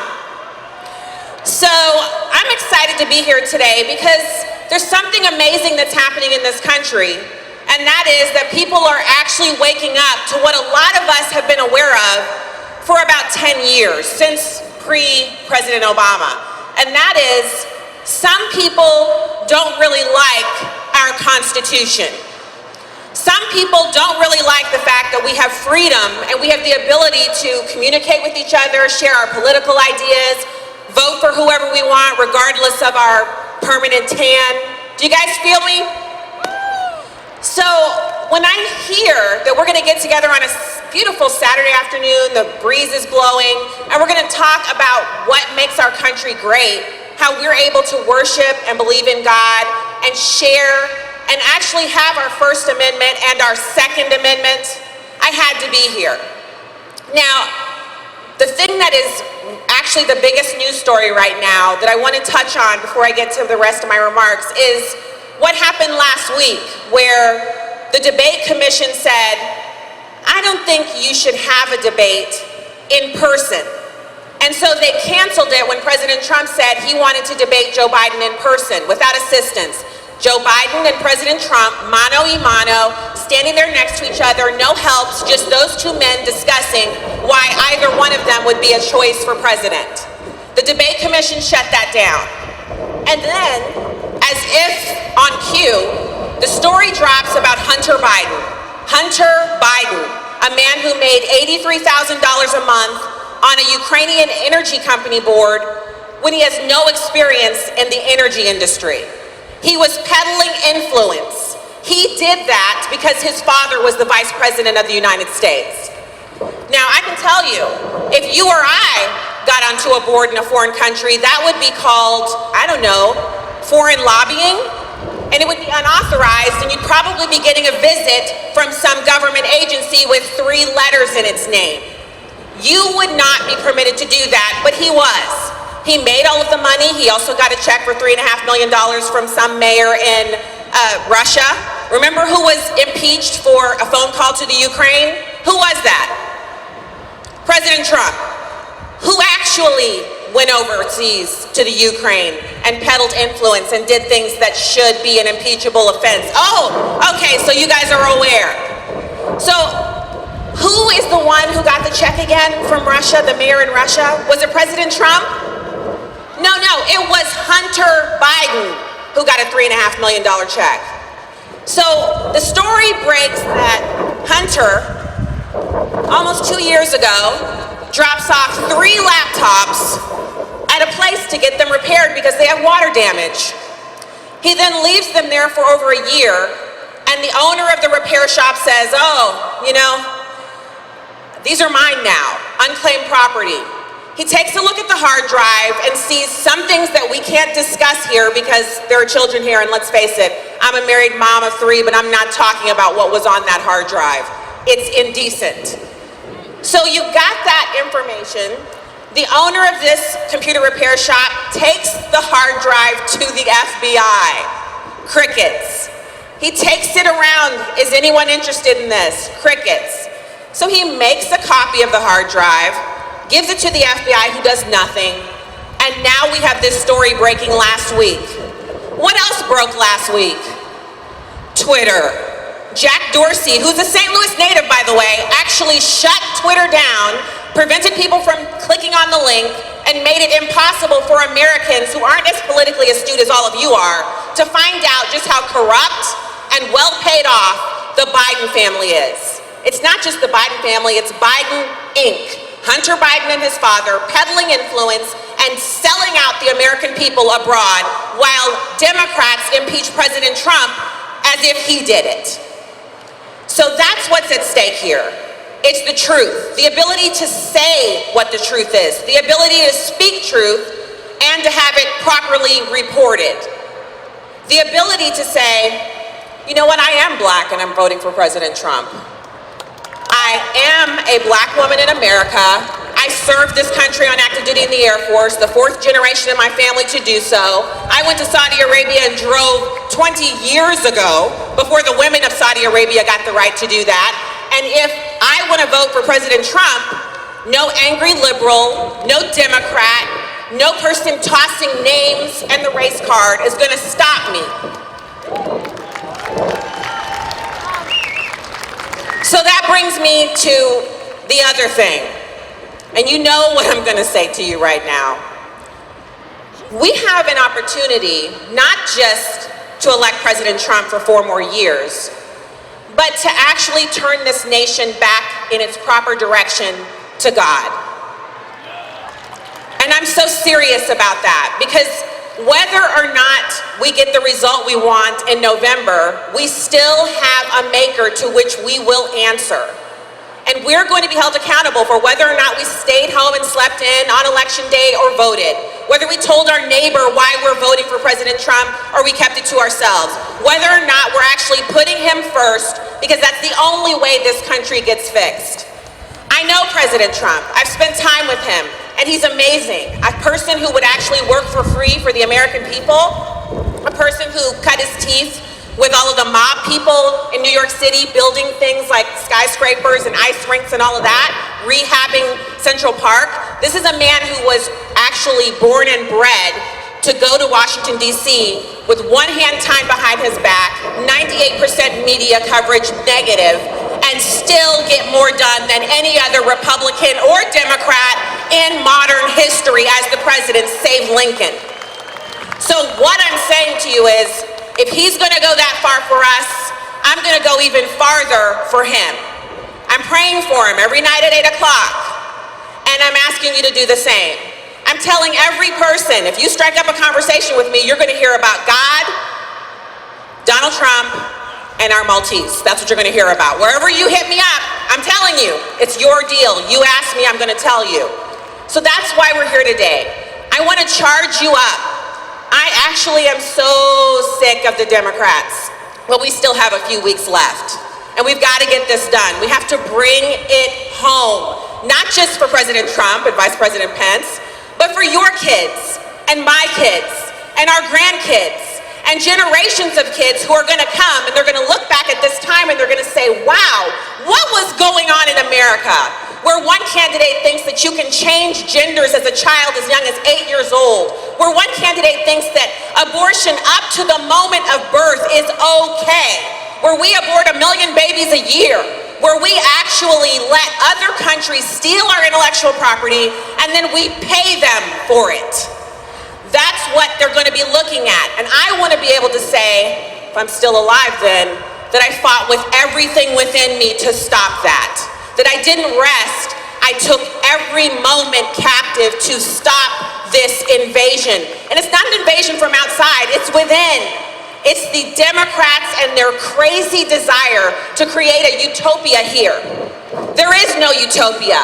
The utopia that we get to earn our way into is in heaven. While we're here on this earth, we will always have problems, but we'll always have the solution, which is prayer and actually paying attention to what we've been gifted. The Constitution, the Bill of Rights, freedom, liberty, and each other. So you guys are valuable. You're worth so much, not just to me, but to all of us because we're Americans.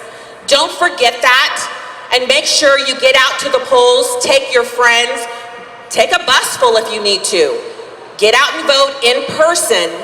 Pray for the president every night at 8 p.m. that he would be fantastic on the campaign trail and that he would be reelected. And God bless you. God bless Missouri. God bless the United States of America. Sister from another mister. All right, we're bringing it home now. We love our Missouri champion. We love him for tangling with Fox News. We love him for his humor. We love him for his political genius. We love his radio show, The Answer. And we love nationally syndicated Kevin Jackson. And today we love his jacket too. What's up, St. Louis or St. Charles or where the heck I'm at? Woo! Welcome, Patriots. What? Thank you. I appreciate it. Like seeing a sea of white folks out there, Trump voters. It's okay to be white, y'all. Don't get defensive. I'm cool with you. Some of the best people in the world, despite what leftists try to tell you. There's no white guilt. You don't have to be guilty about anything. I gotta tell you, I was super happy to get invited to come here. I was almost as happy as when Hillary Clinton found out that they had found Hunter's emails. She was the happiest person on the planet that day. She got moved to the back of the news cycle. You know what was cool? When I was here, Stacy and I were here, I guess about a month ago, we spoke to probably a lot of you, and I love that there are no masks. Everywhere I go, they got these masks on, and it is so refreshing to see people just being human beings again. Jeez. A guy yelled at me, he was 10 feet away, he said, "Where's your mask?" And I was like, "Dude, get a breath mint." God. Anyway, crazy days, folks. These clowns want you to believe that the impossible is going to happen. They're telling us that Joe Biden is going to beat Donald Trump, and they're using the polls. And I likened it to, you know, Whoopi Goldberg thinking she's going to win next top model or something. It is unbelievable that they think that clown is going to beat the greatest president in modern history, maybe the greatest president in history. I mean, holy mother of Hunter Biden. I mean, what a story, right? So let me just say what's going on in the black community, because Donald Trump's going to win a lot of the black vote.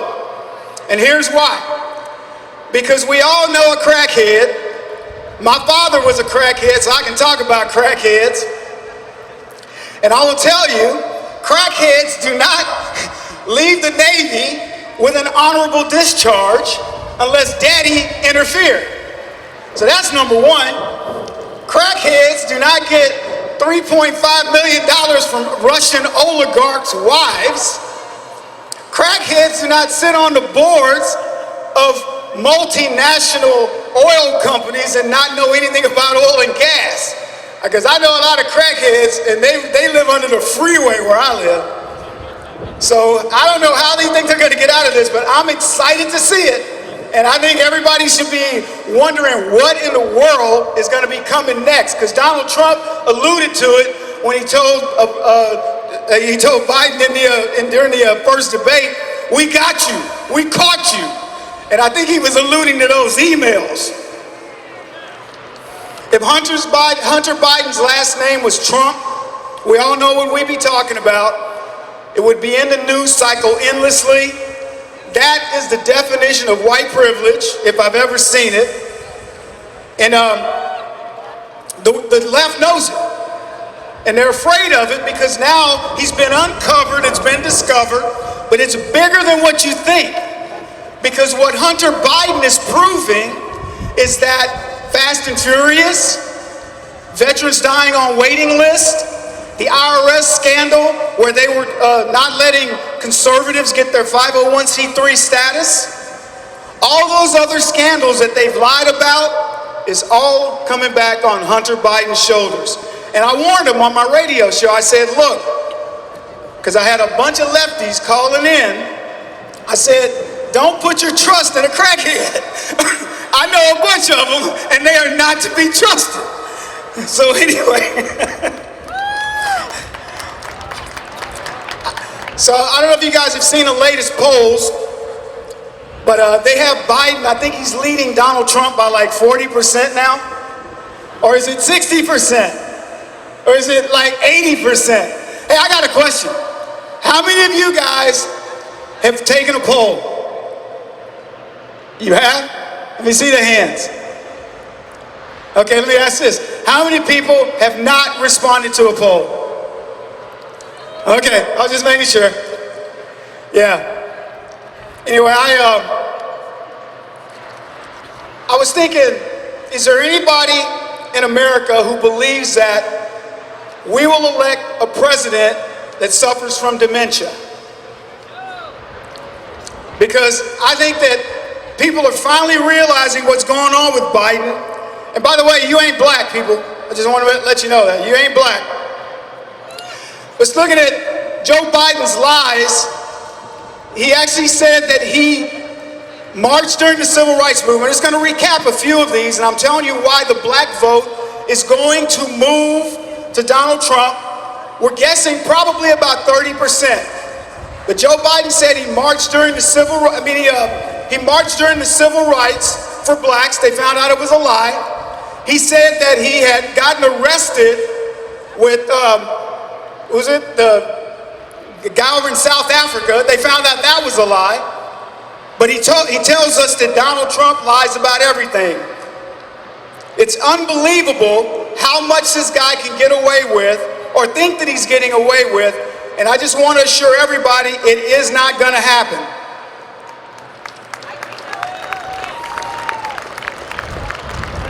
It was Mandela. That's what I was trying to think of. Somebody whispered it to me.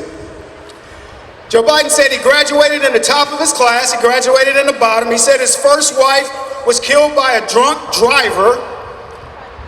The guy was not drunk. They actually believe it or not, that his wife committed suicide. Joe Biden lies about his resume for one reason, people. He lies about his resume because he's accomplished absolutely nothing. Joe Biden has built a career on absolutely nothing. And let me tell you what Joe Biden's pathology is, for those of you who don't know. Joe Biden knows that he's done nothing, and he's trying to backfill with lies. He claims that he almost got shot down when he goes overseas to visit the troops. He is a pathological liar. He wonders how in the HE double crooked socks he got so far in life with accomplishing absolutely nothing. And if you want to know why Obama didn't want Joe Biden to run and wouldn't endorse him until the bitter end, is because Barack Obama knows the absolute nature of Joe Biden. And that guy will never sit his demented butt in the White House. To believe that Joe Biden can beat Donald Trump is to think that a midget is going to outrun Usain Bolt. It's an insult that we are even in this situation right now in America, people. An insult that there are people out there who believe that Joe Biden could be president of the United States in the condition that he's in. It is an insult to any free-thinking American who has watched Donald Trump do what he's done for every single special interest group in this country. And I don't even think of us as special interests. I don't think of us as black or white or LGBT or whatever. But the idea that Donald Trump has performed to this degree, and there are people, some of us in this crowd, who actually believe that Biden might have a chance. Are they going to cheat their way, Kev? No, they're not going to be able to cheat their way to this election. This election will be over on November the 3rd at 10 p.m. Eastern Time. Donald Trump will get more votes than in anybody in history.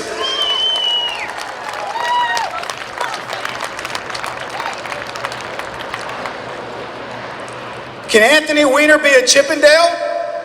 No. Can Hillary Clinton hook up with Brad Pitt? No.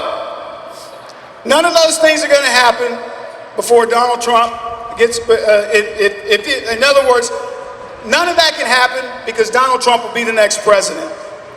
So anyway, I got to tell you guys, I really am excited to be here. I appreciate the time. Go vote for Donald Trump. I know we talk about let's not be political in a time like this. This isn't about politics. This is about people that are willing to tell the truth and people who are liars. And the other side of the equation are liars. And I want to give a quick shout out to Eric Nepute, who put this on. Dr. Eric, it's amazing for a guy to put his butt on the line a couple times within a month to make something like this happen. So he deserves a lot of props. And I also want to give a shout out to law enforcement. I made a movie for you guys. It's called Bleeding Blue. You can check it out at bleedingbluemovie.com. It's an amazing film that thanks everybody that wants to strap on that uniform and go do what most people in America are not willing to do. So thank you for your time. Awesome. All right, we're bringing it home now. I noticed when I Google this couple, they come up as the St. Louis gun couple. They don't realize what a big compliment that is. All right, so let's go ahead and put our hands together for the mighty McCloskeys. And you can even do a pew pew.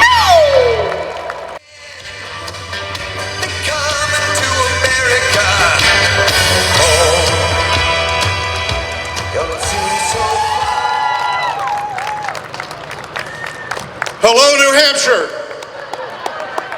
No, I'm not Joe Biden. I actually know where the hell I am. I'm Mark McCloskey.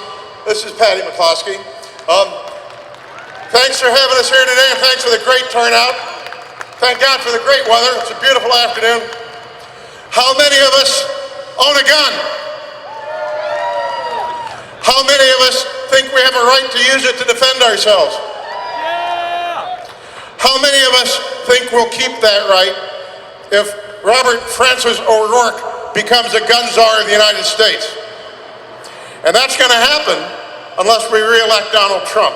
Because when Kamala Harris becomes president, she's going to make Robert Francis Beto O'Rourke your gun czar.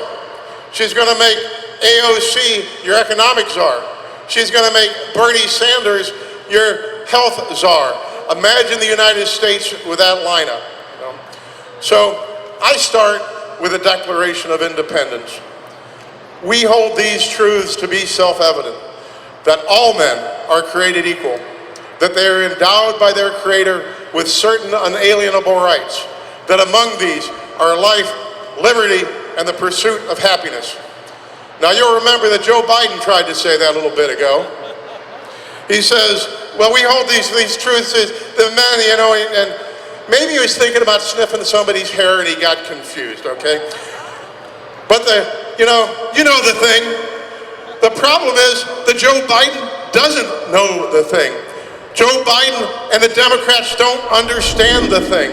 The thing about the Declaration of Independence is that the founders of this country didn't think of government as having the power and giving it to the people as they chose, but rather that the rights of the people are endowed by our Creator, that these are God-given rights, life, liberty, and the pursuit of happiness.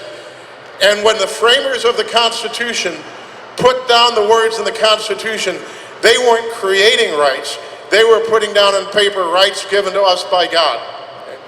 The difference between the Republican Party and the people now in charge of the Democrat Party is the Democrats don't believe that these rights emanate from God and belong invested in the people. They believe in the power of government. The government should have all the power and then trickle down to us those privileges that they think we deserve, okay? Just like when Joe Biden said last Friday, when asked, don't you think the people deserve to know whether or not you're gonna pack the court? And he says, no, the people don't deserve. He got that far, right? Even sleepy Joe Biden knows that he can't actually finish that and say that you ignorant people out there don't deserve to know what I'm gonna do because I represent the power elite and you don't have a right to know what we're gonna do. Vote for us and then we'll tell you what to do. Well, ladies and gentlemen, Patty and I have seen the future if the Democrats take over up close and personal, and that's why we're here, to tell you what happens in a Democrat-controlled city, the future of the country if Kamala Harris and Joe Biden become the president, all right? First of all, how many people in the audience here actually live in the city of St. Louis, right? Almost nobody. Okay, we've got a sane population here. Almost everybody lives in the civilized part of the world. St. Louis, for those of you that don't live there, is an enormously dangerous place, okay? Rudy Giuliani and Bernie Carrot came down and visited us a couple of weeks ago, and we were comparing notes on danger and how dangerous cities are. New York City has got 8,400,000 residents, and at that point they had 280 murders this year, and it's a bad year in New York City. In the city of St. Louis, out of a population of only 300,000 people, as of yesterday morning we had 211 murders. That's 20 times the murder rate of New York City in a bad year, all right? St. Louis is, the background level of violence in St. Louis is horrible. We've lived there for 32 years. We moved into St. Louis in 1988 and have seen it, you know, the crime level, despite gentrification of certain areas and the rise and fall of economics, the crime level has just seemed to get dramatically worse year to year. But then the George Floyd thing happened, okay? And on the night of June the 1st, June the 2nd of this year, those peace-loving citizens that want to bring us all together and make us all one big happy family and work for social justice, they decided the best way to make us all better people was to burn down St. Louis, okay? And that night, they burned down buildings in the city of St. Louis, looted, trashed, shot 4 police officers, killed retired police captain David Dorn, working secondary employment at a pawn shop about a half a mile from my house, okay? We watched, and Mrs. Dorn, you know, I can't express enough sympathy for your situation. But I gotta tell you, we watched the 7-Eleven in downtown St. Louis, 2 blocks from police headquarters, from the time the first brick came through the window, when the looters came in and cleaned the place out, when they threw fire into the building becomes engulfed in flames, roof starts coming in. Patty and I are watching this from a live helicopter feed, 10, 20, 30, 40 minutes. And you know how many police showed up? 0. You know how many firemen showed up? 0. And I'm not saying anything bad about the police because the St. Louis Police Department are great people. They're doing the best job they can, but they're underfunded, they're understaffed, and they're overwhelmed by the riot that our government allowed to happen, okay? Patty and I are watching that 7-Eleven get destroyed, and we look at each other and we say, holy you know what, when the fit hits the shan, you're all out there in your wild lonesome. So then we start watching more and more of the businesses in our neighborhood get boarded up. Y'all are probably familiar with the Central West End. There's nice little shops and restaurants there, but we start seeing more and more of them with plywood instead of glass on the front. And there's a little pharmacy, West Pine Pharmacy, around the corner from my office. My office is right on Lindell, 3 blocks from my house. And we walk over there one day and all the windows are boarded up. And I know the owner, I'm talking to him, I said, well, what happened? He said, well, the alarm went off. I said, did you go down and see what was going on? He said, no, I didn't want to get killed. I said, well, what happened? He said they broke out the glass, pried up the roll-down steel doors, and looted and trashed, stole everything they could steal, and broke everything they couldn't steal. How long were they in there? 6 hours. Did the cops ever show up? Yes, 10 hours after the alarm went off. Once again, not saying anything at all bad about the cops, but they were busy, okay? Understaffed, underfunded, and by the way, seeking to be defunded entirely by a young lady named Cori Bush, who will be featured prominently in this talk. But anyway, so we start seeing more and more in our neighborhood boarded up, and do you know how bold criminals are in the city of St. Louis because they know they're not going to get prosecuted by our faithful prosecutor, Kim Gardner, that this Antifa-type entity expect us in St. Louis, which, by the way, is headed by Cori Bush, that name shows up again, they actually publish on the web when they're going to have a mob action, okay? They say when they're going to meet, where they're going to meet, you can expect us, okay? And this is an organization that disavows peaceful protest. They're right up front about it. They say it on television. They say, like Rashid Aldridge, one of the organizers of this entity, was on TV saying, we don't want to be peaceful. We want to be in your face. We want to be as disruptive as possible. We want this to be a fight. We want to bring it to the people that think they're safe. They publish a flyer saying that they're going to have a mob action in the Central West End on the Friday before our little incident happened. And we got a heads up on it. And so, you know, we got some fire extinguishers and staged them around the first floor of the house because, you know, we didn't particularly like the concept of burning up. And we got our weapons out and staged them around the first floor of the house because, you know, they like to shoot people and we didn't particularly want to go down without a battle, okay? But that Friday comes and goes and nothing happens. And so we go, you know, we've got a little farm out in Franklin County and we went out and we spent the weekend working at the farm. And then it's Sunday afternoon and our daughter was coming into town to have dinner with us. And so we were setting up barbecue out on the patio, and we live on a private place. Those of you that don't live in the city of St. Louis may not know the significance of this, but back when St. Louis was being formed and the city was industrial and dirty and stinky, people that wanted to live in the country would go out in the countryside, buy a piece of farmland, put a wall around it, build the houses, build the streets, build the sidewalks, called private places, and everything in those walls was owned by the citizens, the roads, the utilities, the sidewalks, everything. Every piece of property in a private place is just as private as your own living room, okay? And that's where we live. Separating us from the Central West End is Kings Highway Boulevard, 6 lanes wide with a grassy strip, sidewalk grassy strip and walls, so maybe 100 feet from side to side. And on the other side of Kings Highway and down the road a little bit is a grocery store called Straub's. Well, I'd asked my daughter to go to Straub's and pick some stuff up for us for dinner. But while Patty and I are on the porch waiting for Catherine, waiting for her daughter to show up, we start hearing the mob form down the street. And it gets louder and louder and bigger and noisier. And so I go out through that gate that everybody's seen on television, look down the street, and I see the mob form down by Straub's. So I got her daughter on the phone, and I said, are you stuck there, or did you get out in time? And she said she's gotten out, she was on the other side of the mob, and she was coming home. And so she gets there, and we start preparing dinner, but now the mob's getting angrier and louder and closer, screaming, shouting, beating on drums, chanting, all the typical chants, you know, whose streets, our streets, no racist police, you know. My favorite one, you can't stop the revolution. And all of a sudden we hear what we don't hear, and that's cars on Kings Highway.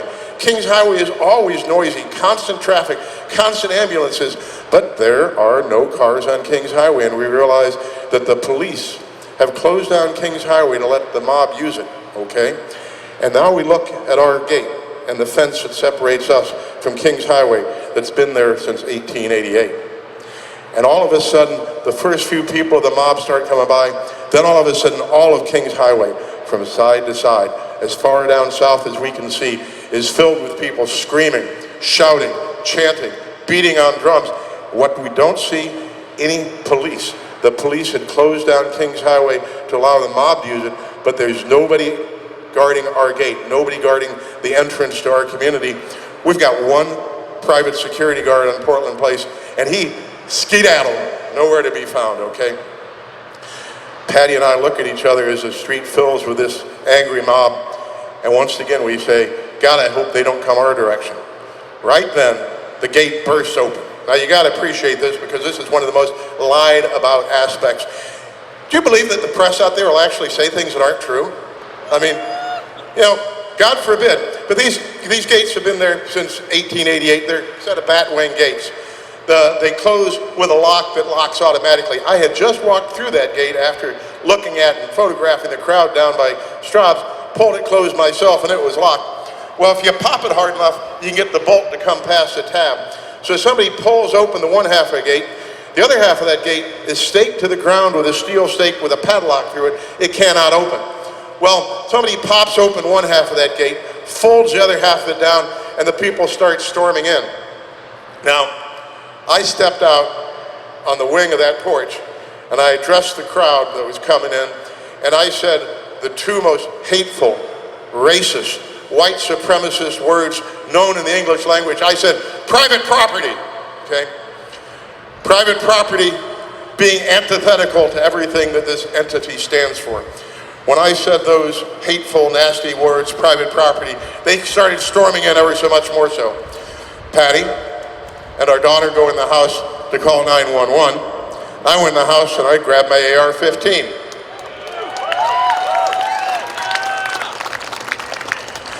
Now, you would think that the average person of normal intelligence, when seeing kind of a grumpy-looking 64-year-old man standing out in his patio in wrinkled clothes and no shoes on, holding a rifle, the average person of normal intelligence might like back up, right? Or maybe even like do what I asked, which is leave, get the hell out of my neighborhood. But no, they keep storming in.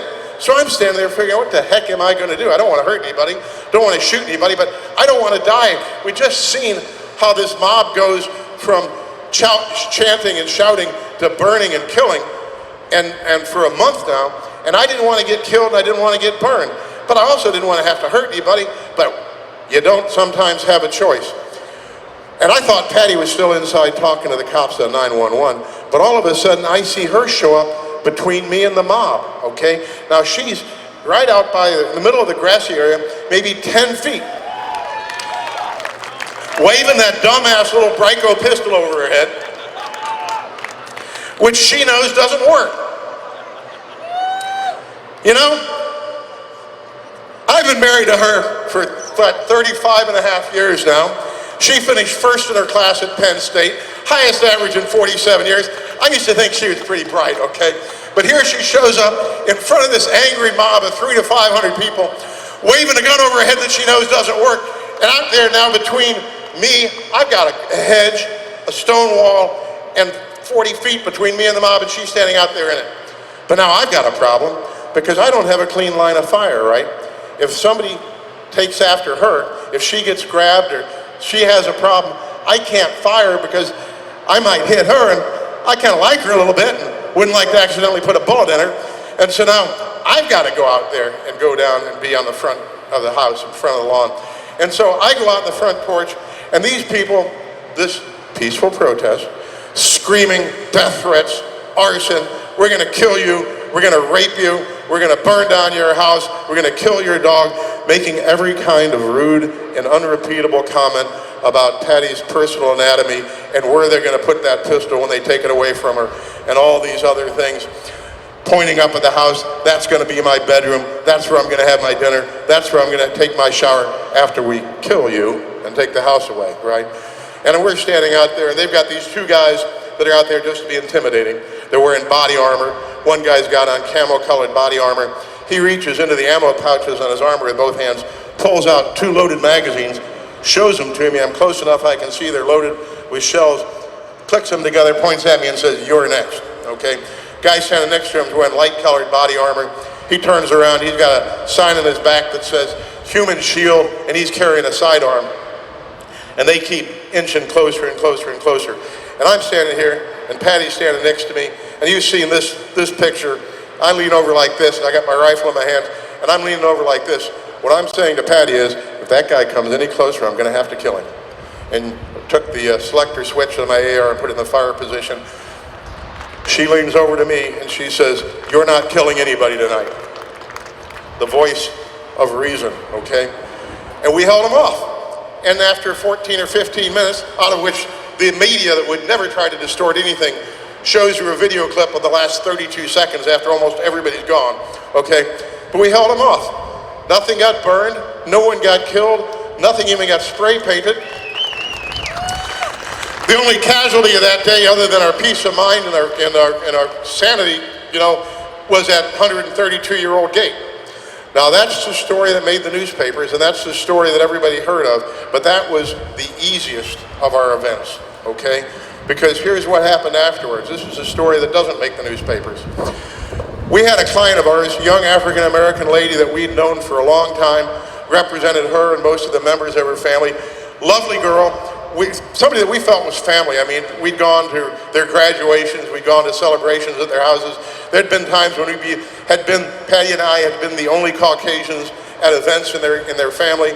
Her husband was a St. Louis City police officer that committed suicide. We went to his funeral. These people we thought were family, and still love them. I mean, we still feel that way about them. But this young lady calls up and says she's part of this Antifa type movement, this Expect Us, and says to Patty, "What you guys did was inexcusable. You can't get past this. We're coming back this Friday. You're going to be killed. Your house is going to be burned, and there's nothing you can do about it." Okay? And this wasn't one idle threat. She had Patty on the phone for an hour and a half. She finally says something to the effect of, "Well, maybe this Friday, if you and I and some of my girlfriends come out in front of the house and pass out water bottles, maybe you can get, no, it won't work. You're still going to die and the house is still going to be burned, and there's nothing you can do about it." So now we start getting a little upset. We start trying to hire private security. We, from time to time, hire secondary employment cops to work for us as private security. None of the people that we normally call up wanted to do it. They said they couldn't afford the bad press. They referred us to this entity that does high-level security, corporate security around the world, you know, special forces type guys. And they'd gotten some bad press over the Ferguson deal. They didn't want to do it because they couldn't afford the bad press. They referred us to secondary employment cops. I said, that's where we started, okay, full circle. What are we supposed to do?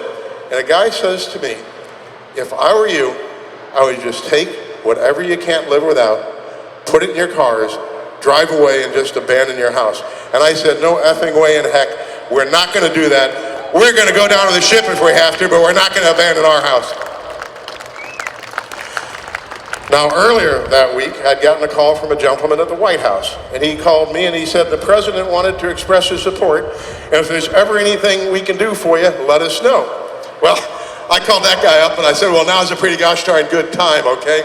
And so he gave me Mark Meadows' cell phone number. I called up Mark Meadows and told him the story I just told you, and he started getting busy on it.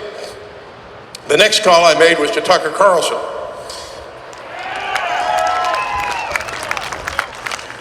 And we're sitting on the bench in the kitchen, and I'm telling this story to Tucker. Patty's sitting on the bench next to me, sobbing, because we had every expectation that our lives were over at that point. And Tucker went on the air with it and said, you know, he's talking to Mark McCloskey. You can hear Patty sobbing in the background, and told the whole world the story I just told you.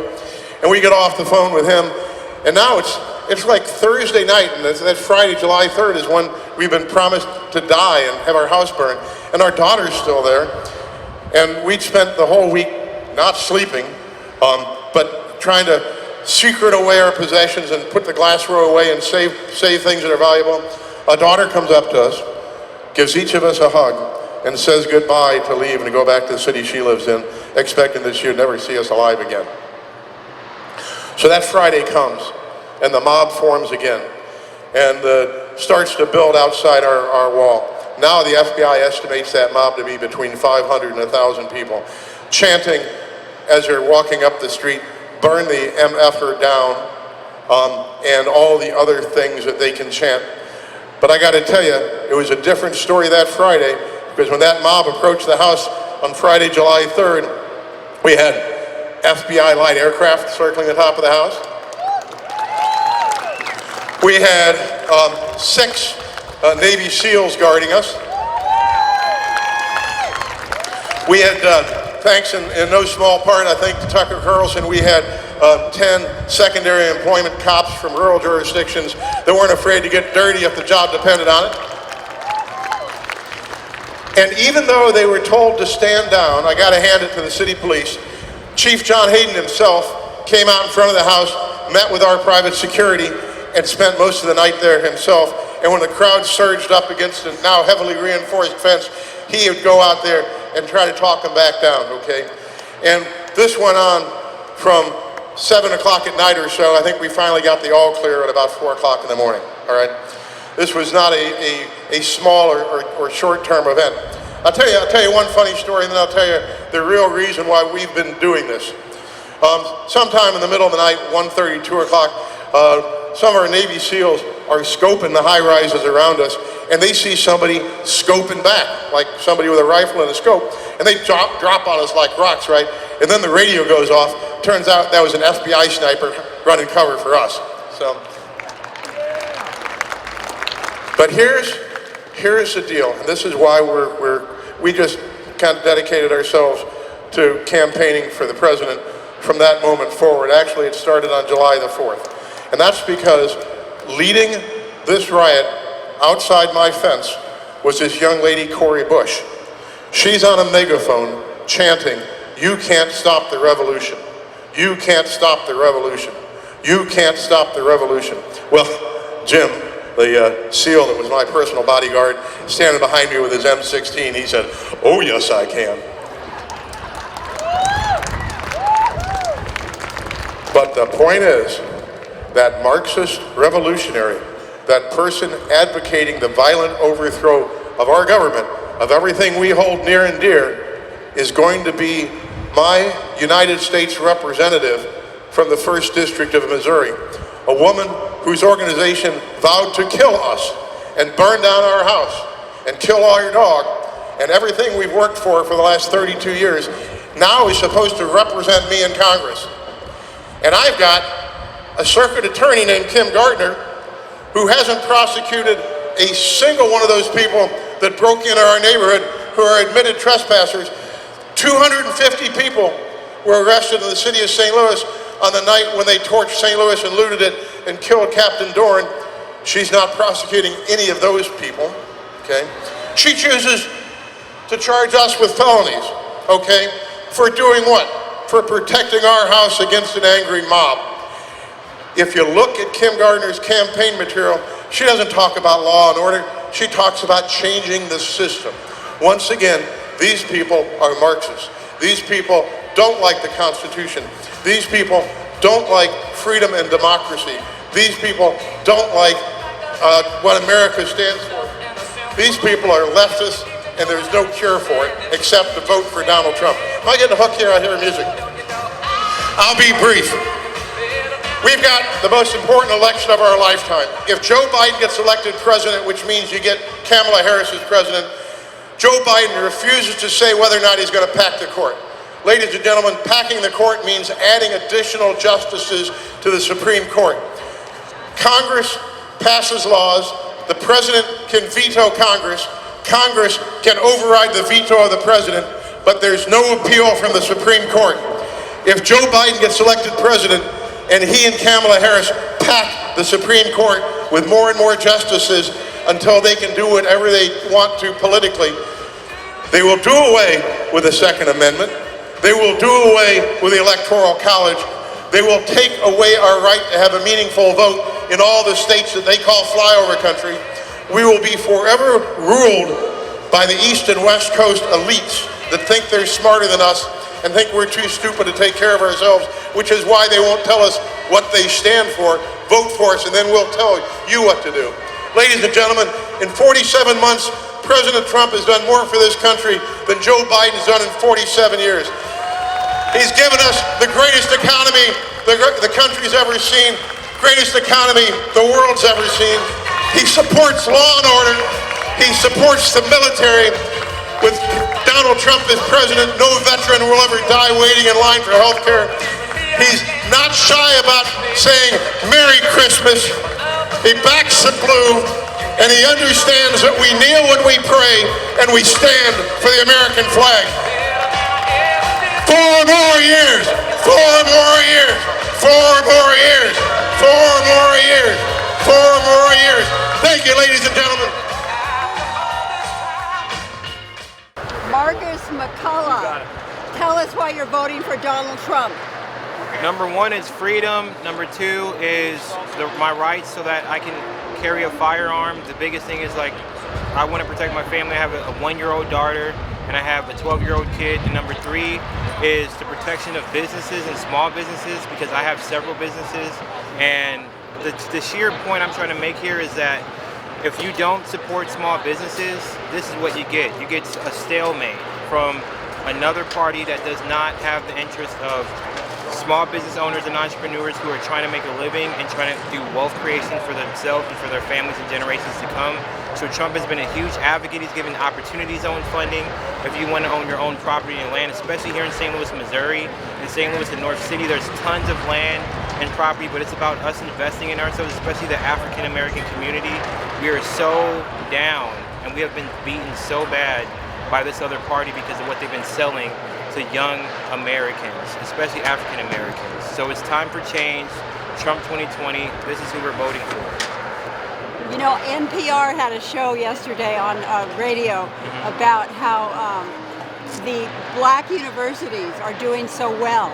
And they did not mention that it was Donald Trump that gave the most money to the black universities to keep them on track and keep them flourishing.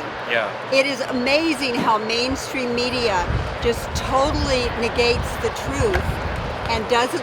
I mean, I watched this documentary. It's called Hillary's America, and it showed that every good thing that the Republicans have been doing forever since Abraham Lincoln. The Democrats have been taking credit for it. And this documentary, I really urge everyone to watch it. Also, remember, my friend Amanda Milius just directed the plot against the president. Everyone must go and see or access it on Vimeo. You're going to hear about Amanda Milius, the daughter of the famous John Milius, who was born in St. Louis, Missouri. And it's all about freedom and the rights and the truth. And the truth is number 1. Censorship is happening all across the globe, and right now America has a chance to take a stand to lead countries and other generations behind them to actually have a chance and have a voice to actually speak up against mass censorship, especially the corporations in Silicon Valley. You have Twitter, you have Facebook, you have Instagram. You have to go out and really put your name in vote and put your name on the line here, because right now we are in an influx between freedom and complete totalitarian government. And this is why Sheila and I are definitely advocating for this administration and praying for them to have a safe journey. Absolutely, we are praying. And your wife, Diana, she's from Mexico, right? Yeah, my wife is, she's Latino, she's a millennial just like I am, and all her family, especially my mom is a Latino, my dad's African American, and they're all in the same position. They're all wanting to vote and advocate for change, especially the Latino community, because they're in the same predicament that the African American community was in. They were always sold. Obama deported so many Latinos in his term for presidency. He I don't know how many, but it was thousands upon thousands of people that were deported from the United States, if not millions. So this is why we're saying this president has done more for not just African Americans, but also the Latinos. So me being a double minority, I can advocate for change and actually say that we are tired of the line that they've been selling to the millennial, especially the generation after that. So we definitely have to go out and actually hit it where it counts. Well, Marcus, we're going to continue this on Fascinating People, my YouTube channel, and we're also going to interview Kevin Jackson. You know this wonderful man, Kevin Jackson. He's a good friend. By the way, please subscribe to Fascinating People on YouTube, and you can follow Sheila. She's amazing. She's an amazing person. Tons of great interviews are on there to get you educated. Kevin Jackson's radio. And what else are you doing with Kevin Jackson? He is a great speaker. He was so good today. So Kevin Jackson's with the Black Sphere. So we're going to be doing a lot of stuff with Kevin Jackson coming forward in St. Louis, here in St. Louis, Missouri. Also, he's a native as well. So he's been here for quite a while, and now he lives in Phoenix. So we're excited to do some stuff with the Black Sphere and actually advocate for change with him as well. Also, everyone write to the founder of Twitter. That is Jack Dorsey, born and raised in St. Louis, Missouri. He's a hometown boy, and he needs to wake up and let the truth be shown and told on Twitter. Please write to Jack Dorsey that his hometown is counting on him. Yeah.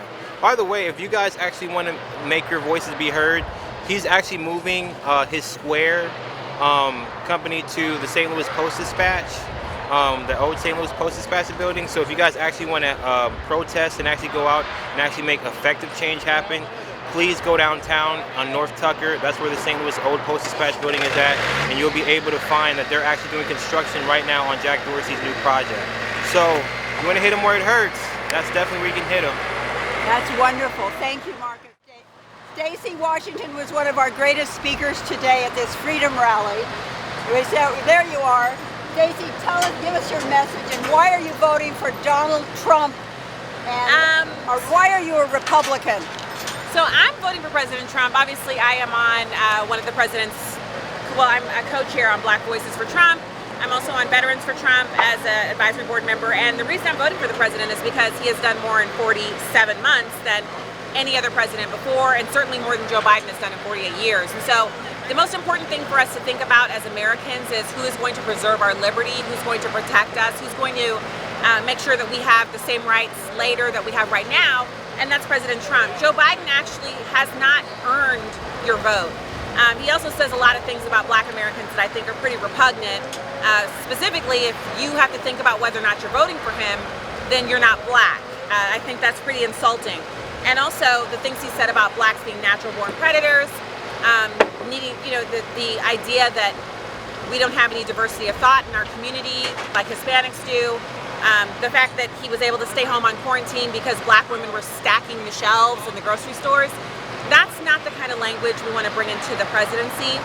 But I'm not actually voting for personalities here because a lot of people feel like they don't really love President Trump's personality. I happen to think it's awesome, but it's getting more and more awesome. He's really getting more and more awesome. I really feel like that, don't you? I feel like he's just gotten even better than he's a man of the people, and he uses Twitter. He talks to the people. He talks directly to us. But if you don't like his personality, there's another way for you to think about this, and that is that you're voting for the party platform.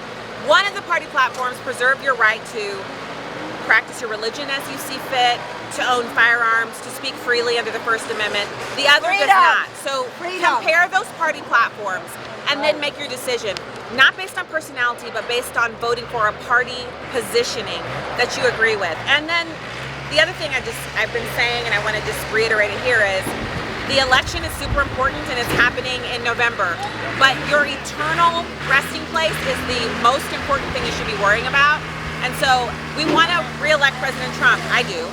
But I also want to know that I'm going to be with my Lord and Savior, Jesus Christ. If anything happens to me, I want to know that's where I'm going. And so if you don't know Jesus, it's easy. He wants to know you. I want you to know him. And I want to see you on the other side of eternity and spend time with you. So just take that decision. John 3:16 says, for God so loved the world that he came to, he gave his only begotten son.